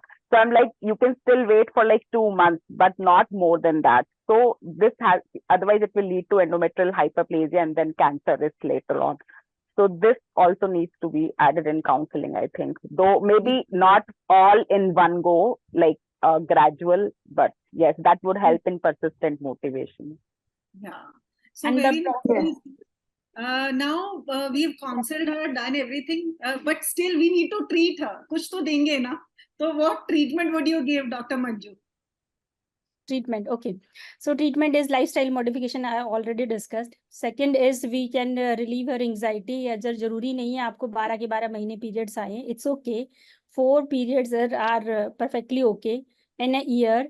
And my first goal is just to counsel her, relax her, reduce weight. They will automatically correct. But if she persists, like sometime others are like गंदा blood collect हो रहा है, कल को पता नहीं बच्चे होंगे कि नहीं होंगे, अभी से periods ऐसे हैं, क्या होगा, you know that. अगर वो सारे concern आ रहे हैं, तो then you can add some medicine. Like for regularization of menses, we can add PCOS. Or if she is okay with the 4, 5, 6 periods in a year, then we can give progesterone withdrawal. After every 1.5 months, we can give 10 days progesterone withdrawal. And that will protect her from, that give assurance that menses are coming, protect the endometrium from later on endometrial carcinoma and hyperplasia. So we can give that very short medicine, short form of hormones. And if she want, कि नहीं मुझे monthly period चाहिए, I am not okay with the 2 months, and then you can give combined oral pills. And for weight reduction, yes, guidelines we have already given. If there is a problem with the sugar level, we can advise metformin initially. Otherwise, we can guide her with the diet and exercise that also control. But yes, we can help her with the metformin. Metformin will not help in weight reduction, but yes, appetite is little goes down, and that little help and insulin resistance goes off. If there is a hirsutism and acne, we can add like Dine 35, or we can add to the patient is for hirsutism, finasteride or aromatase inhibitor, spironolactone, drospirenone. We can add all these for the hirsutism, for this hirsutism. And we can advise some, if they are bothering their image and all that, then we can advise them the mechanical removal of the hairs and take the medicine for the further correction. If still they are not correcting, we can advise them to take that if the our biochemical cause or our hormonal androgen testings are normal, we can advise them to go for dermatologist also for the further treatment. And cholesterol is there, then we can, yes, we can give medicine for the cholesterol treatment. And if blood pressure and all, everything is normal, these are the only medicine that can correct her complaints. Yeah, so very clearly that Dr. Manju has covered everything, right from counseling to making her comfortable, making her understand that this is not a problem, but this needs to be dealt with very gradually all throughout your life, because once if you are a PCOS, it will keep on troubling you at every part of life. So we even have one slide we had put where we have to even talk to her about her marriage, and that she should not delay her marriage, she should not delay childbearing, and otherwise also her clinically, whatever symptoms she is having, we cannot just, by counseling, we cannot just leave her there. If she is bothered by her hirsutism, by her acne, we need to give accordingly the hirsute treatment or the COCs which take care of that, which take care of the acne, along with the other things that maybe the laser and other surgical part, or maybe epilation or whatever, vaccine and all that she can follow. So here I wanted to highlight, Dr. Jyoti, Dr. Manju has highlighted those adolescent girls which are having delay periods, like the periods come in 3-4 months. But what about those adolescents, those who have periods 3 to 4 times in a month? They are very much worried. In that cases, I wanted to share that we should not quickly land up with the combined oral contraceptive pills with the cyproterone acetate or that. First, we should like to control that with progesterone. What is your viewpoint in this, Dr. Jyoti? Bilkul, you are right. Start with the progesterone, because the height of an adolescent matters to us. And if we combined oral contraceptive, then they need to lead to epiphyseal closure, and epiphyseal closure lead to height growth problem. Because I've seen so many prescriptions, doctors writing OC pills to these young girls. So that should be highlighted. Yeah, if periods are like every 10 days, 15 days, the best medicine is norethistron. Norethistron. That's what I wanted to highlight. Thank you, Dr. Manju. Next, let's go for second case now. So our second case is, yes, Dr. Jyoti, you may please go ahead. So now this little 15-year-old girl has grown up. She's now 28 years old. She's IT professional. So hearing the advice by Dr. Manju, she took the professional, IT professional. Now she's married for 3 years and now she consults for her infertility. She came back to you and she now is having her menstrual cycle for 3 days in a 1.5 or 2 months, irregular and mild dysmenorrhea. And she has taken 2 to 3 cycles ovulation-reducing drugs from nearby doctors and hirsutism is still present. Her BMI is almost same as when she was 15-year-old, 31. And she came with an ultrasound report which showed polycystic morphology and glycosylated hemoglobin 6.5%, AMH 10 nanogram per ml. Her husband's serum was normal and clinical diagnosis PCOS was made. Now the question is to Dr. Punita Dhingra, how will you manage and evaluate this case? And role of yes, please make. I have 3 questions for you. How will you manage and evaluate this case? And next question is, will you give any? She's want a baby. She has come for your infertility. Any preconception counseling? And what drug is used for ovulation induction? Dr. Punita. Yes, ma'am. Thank you, ma'am. So we just, I mean, as it is highlighted already, that this patient is diagnosed with polycystic ovarian disease, the syndrome, in fact, and we just need to, because she's failed her 2 to 3 cycles of ovulation induction, we further need to evaluate her as to other causes of the anovulation, which would include a thyroid profile and a serum prolactin. Besides, considering she has failed the 2 to 3 ovulation induction drugs cycles, I would like to do a tubal patency test on her. And besides that, as her glycosylated hemoglobin shows a value of 6.5%, which almost falls on a borderline diabetic threshold, almost diabetes. So either we repeat the HbA1c after a few weeks, or 2 months, 2 to 3 months, or we do a oral glucose tolerance test as to clear our diagnosis whether she falls into a pre-diabetic category or she's already diabetic. So these 4 things, besides the other preconceptual parameters like the viral markers, the thalassemia screening, and our rubella IgG, these would be the things which we further need to evaluate in this case. Now, coming down to the management, since we just discussed that, the management of PCOS, whether it's, I feel it's any age group, we do need to highlight on the lifestyle management, which includes a regular, consistent exercise patterns and a diet schedule, which is, again, as we all discussed, should be individualized as per the needs of the patient, as to her optimization, whatever she can. Ultimately, counseling on a regular, consistent diet and exercise pattern, which would be aiming for a weight reduction, and foods with low glycemic index. Besides that, we will need to manage her along with an ovulation induction protocols.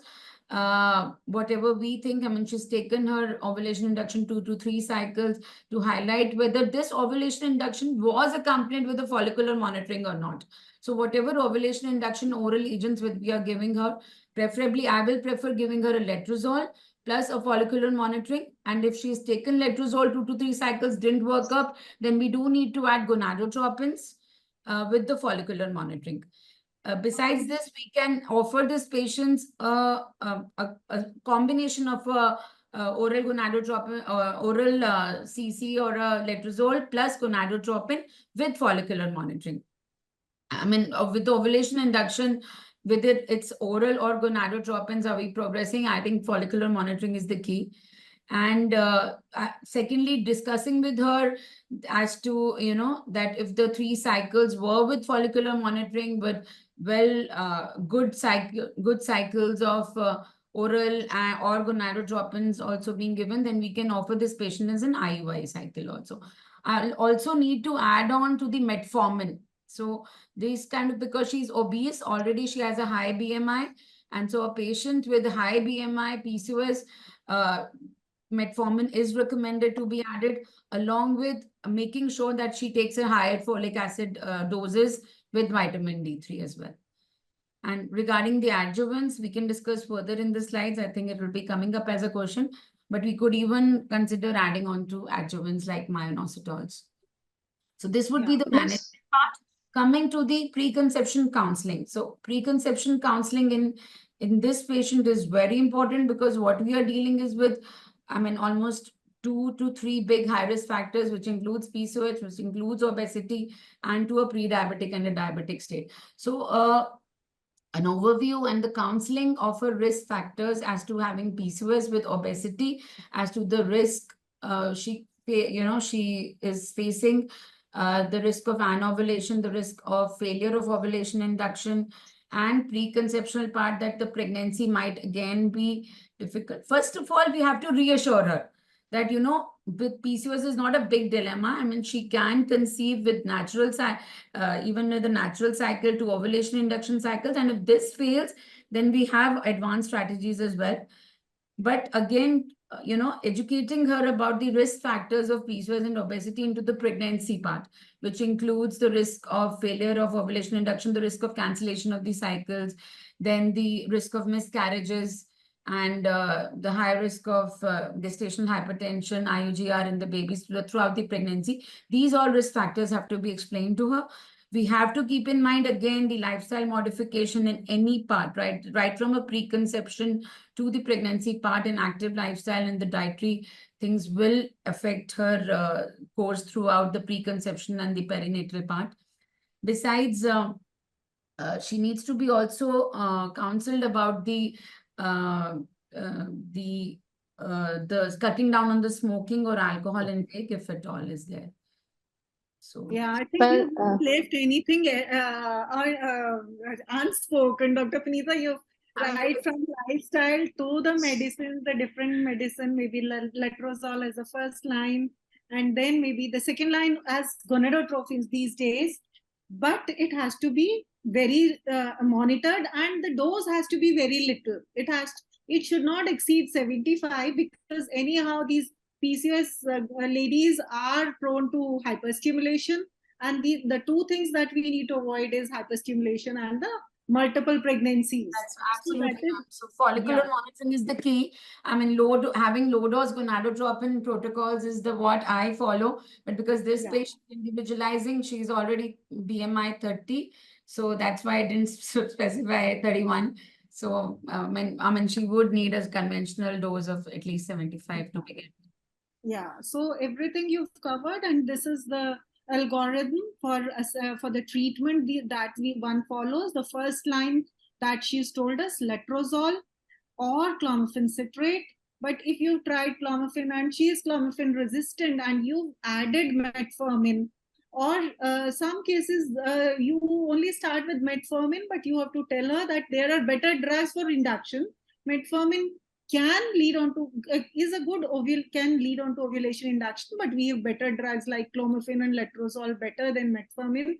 Here in these obese, we are using it more for to reduce her insulin resistance and also to prevent hyperstimulation or OHSS if we are using gonadotropins.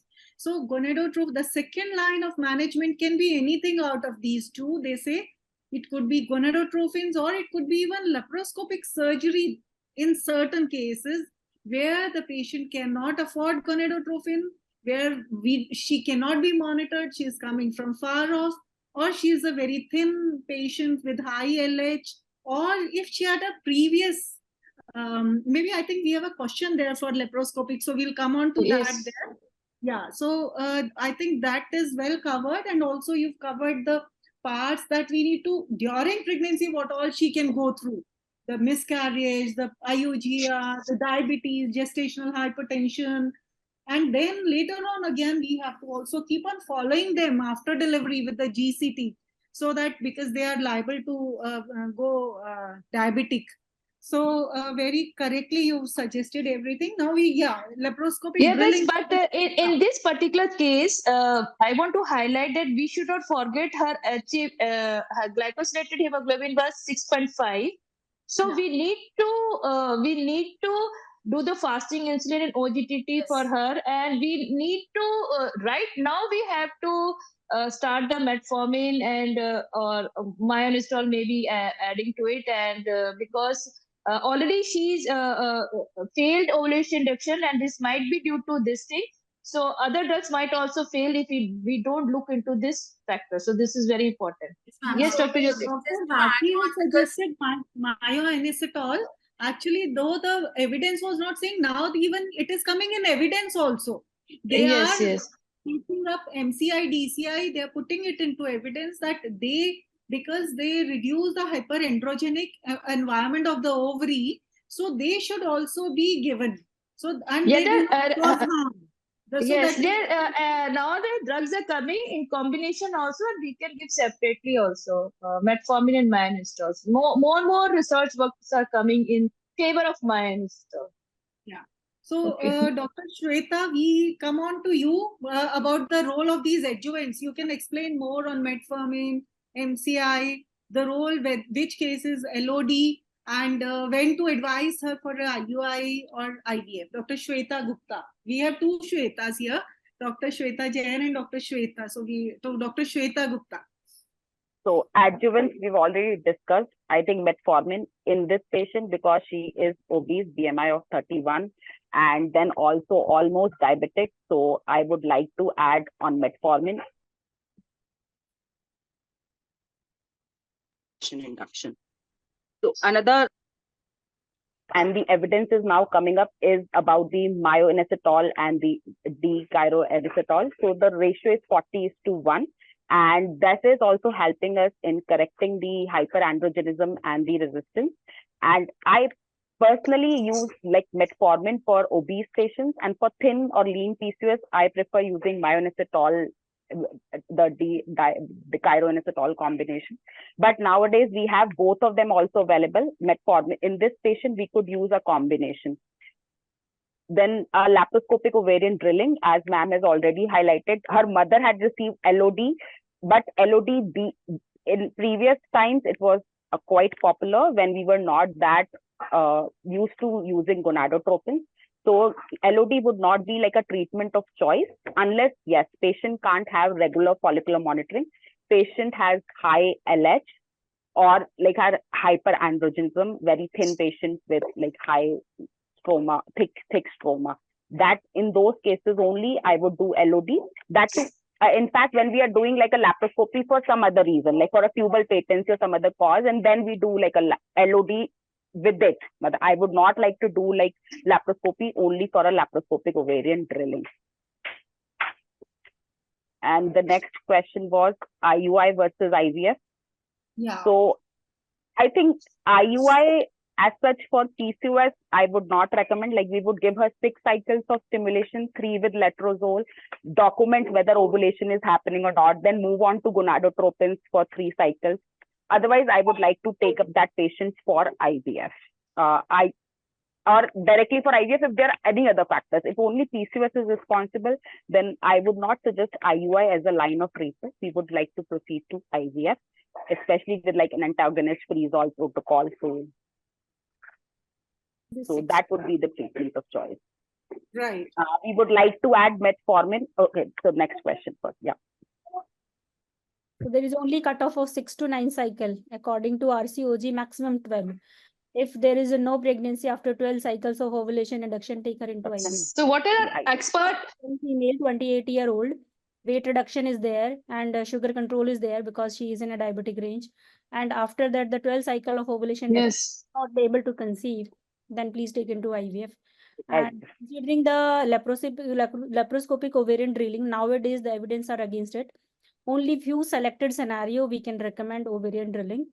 And in that case, laparoscopy if we are doing for some other reason, and if patient is not affording, you not able to, but nowadays this is not about we are not able to monitor the patient with the ultrasound. And this is the criteria. And if we consider the cost of the laparoscopic ovarian drilling and the gonadotropin, I don't think so there is a much difference.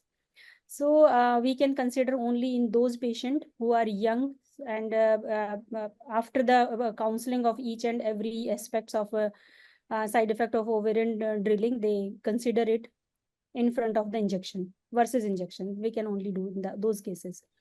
Otherwise, later on, that can lead into further infertility, adhesion formation, poor ovarian reserve, and if you make more puncture like more than 4, more than 40 watts, and that to premature ovarian failure also. In some previous scenarios, the over enthusiastic ovarian drilling lead to premature ovarian failure. So Yes, these, yes, yes. that's So why basically, the point to be highlighted here was that if there are 6 to 9 cycles of ovulation is detected, then and still she is not conceived, we should go for IVF. So let's move on to case 3. And now with our experts' advice, Dolly has conceived and her beta HCG is 438 milli-internationals per ml. Now, Dr. Pooja, this question is for you. What care we should take in the first trimester, and should we continue metformin, and how much risk is of miscarriage, and how will you prevent it, and risk of gestational diabetes, and how are you going to prevent?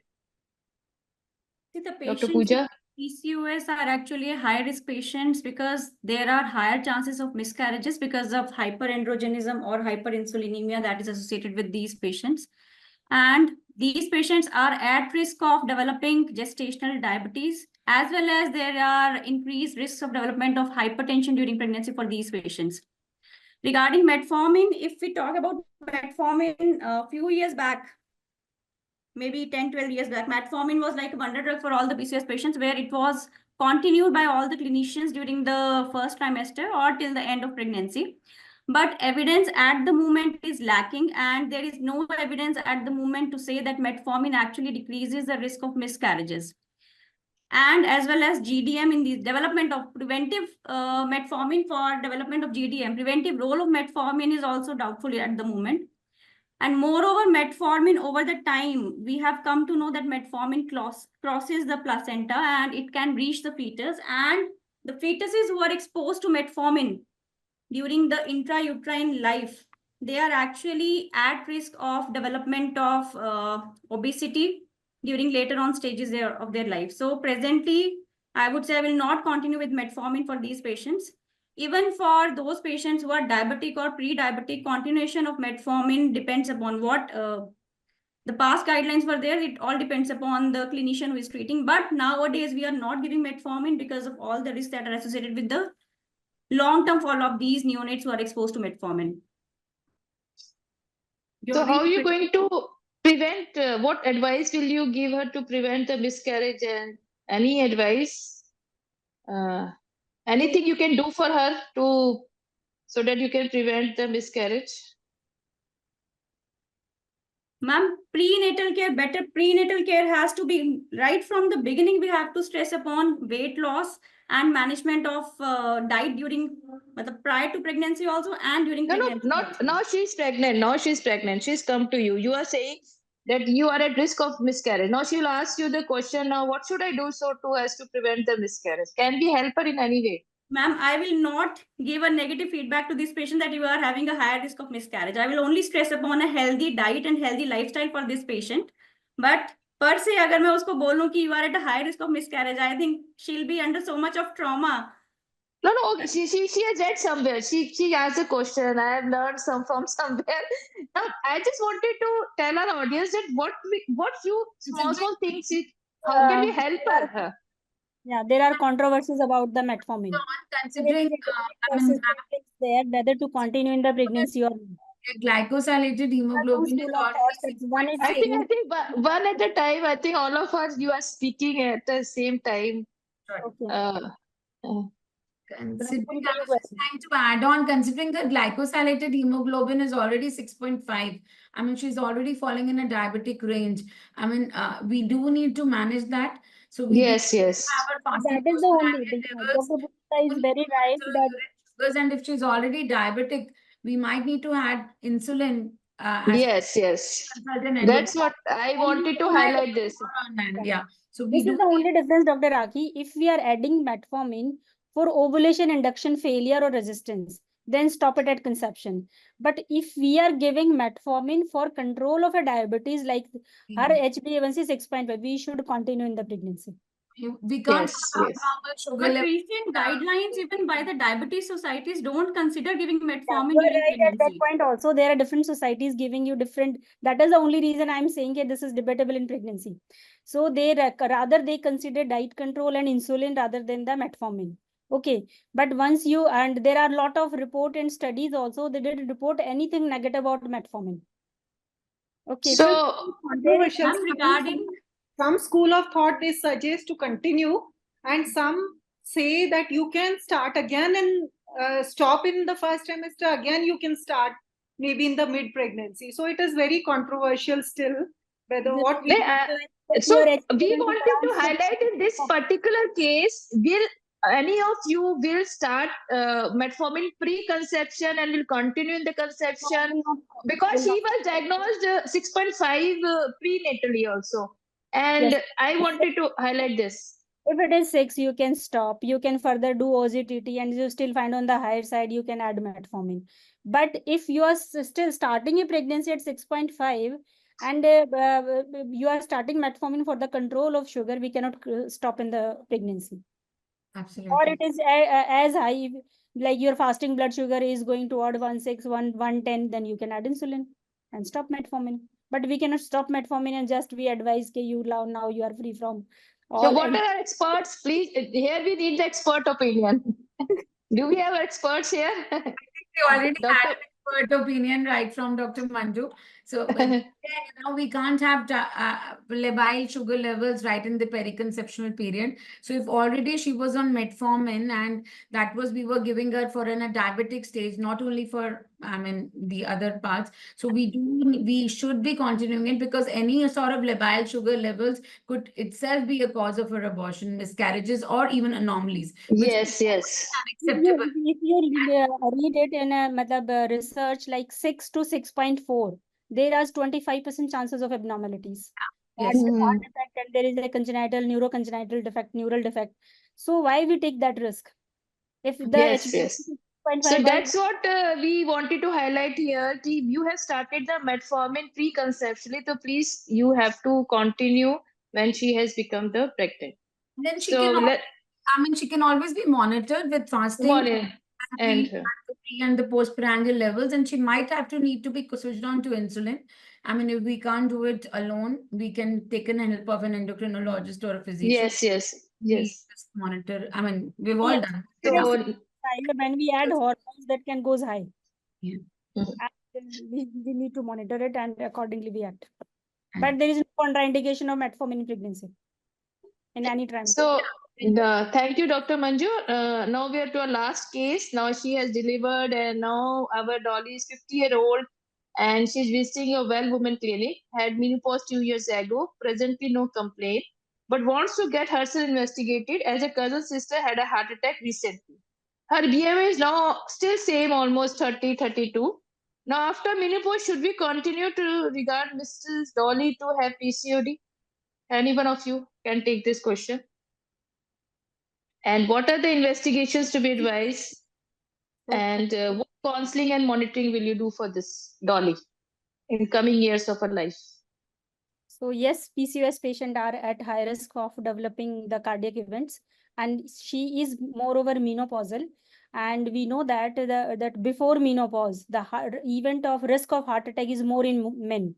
But after menopause, this ratio is reversed. That heart attacks are more in women after menopause. So she is 50 years. She was diabetic also, and she was like PCOS also, and her BMI is also on the higher side. So we need to do all tests like lipid profile. We do her blood pressure also, and ECG and echo we can advise her baseline, and we can guide her for the healthy lifestyle. And accordingly, we can guide her about we can give the pre-monitoring symptoms of heart attack and all heart problems, so that she can be careful. Yeah, so for the metabolic syndrome that we still have to take care of her type 2 diabetes, the cholesterol abnormalities are at increased risk in these women. The cardiovascular diseases fourfold increase. They have this normally we do not talk much about obstructive sleep apnea, but this is also something we should keep in mind, that these women are at risk of all these metabolic consequences, long-term consequences, then the risk of cancers, the hyperplasia, 2 to 6-fold increase, and though there is no increase of the ovarian and breast malignancy. And so we have to take care of these lady and accordingly do the counseling, the monitoring, the investigations, and a regular monitoring at least every 6 to 12 monthly should be done. And weight, height, waist circumference should be measured, more for Asians because we are more at risk of diabetes, and all women should be assessed for the cardiovascular risk factors and the CVD risk. So these are the tests one can do apart from all the other cholesterol and the lipid profile and ECG and all. These are the other things one can just do as a baseline. So they are already on the higher side. Yeah. So I think that concludes our session for today. And first, the lifestyle improvement, very, very important, weight reduction. We all say, though it is so very difficult to do, but at least no smoking, no alcohol, no this thing, whatever you can do to change your lifestyle should be done. Inositols may improve the insulin sensitivity, ovulation rate, oocyte quality. Melatonin can be added for regular sleep. Some of these medicines do have a melatonin so that they can be added in these girls or in women. Vitamin D, vitamin B12 is another thing we should always take care of in all our women, and especially in PCOS. And thyroxine if needed, if she is hypothyroid. A metabolic and hormone milieu should be as physiologic as possible. Exposure to pollutants should be minimum, particularly in the periconceptional period. So plastics and these endocrine disruptors that come from the plastic bottles and all should be taken care of very seriously, and we should tell our patients and also say no to plastics there. And if a pharmacological treatment is necessary, it should be done. Thereby, we should also take care that we should not let them have multiple pregnancies or land them into ovarian hyperstimulation. So that was it. So now we can see each other. I was not able to see all of you. So now we can, any last minute one message if you wish to speak. Excellent, and I'm very thankful that everybody has given such an expert this thing. There is no expert comment except learning from everything. And initial videos from Ashish, Kale and Dr. for the PRP was really wonderful. So thank you very much, all of you. Thank you, Jyoti, for keeping me. It is a pleasure always to have you, Dr. Manju.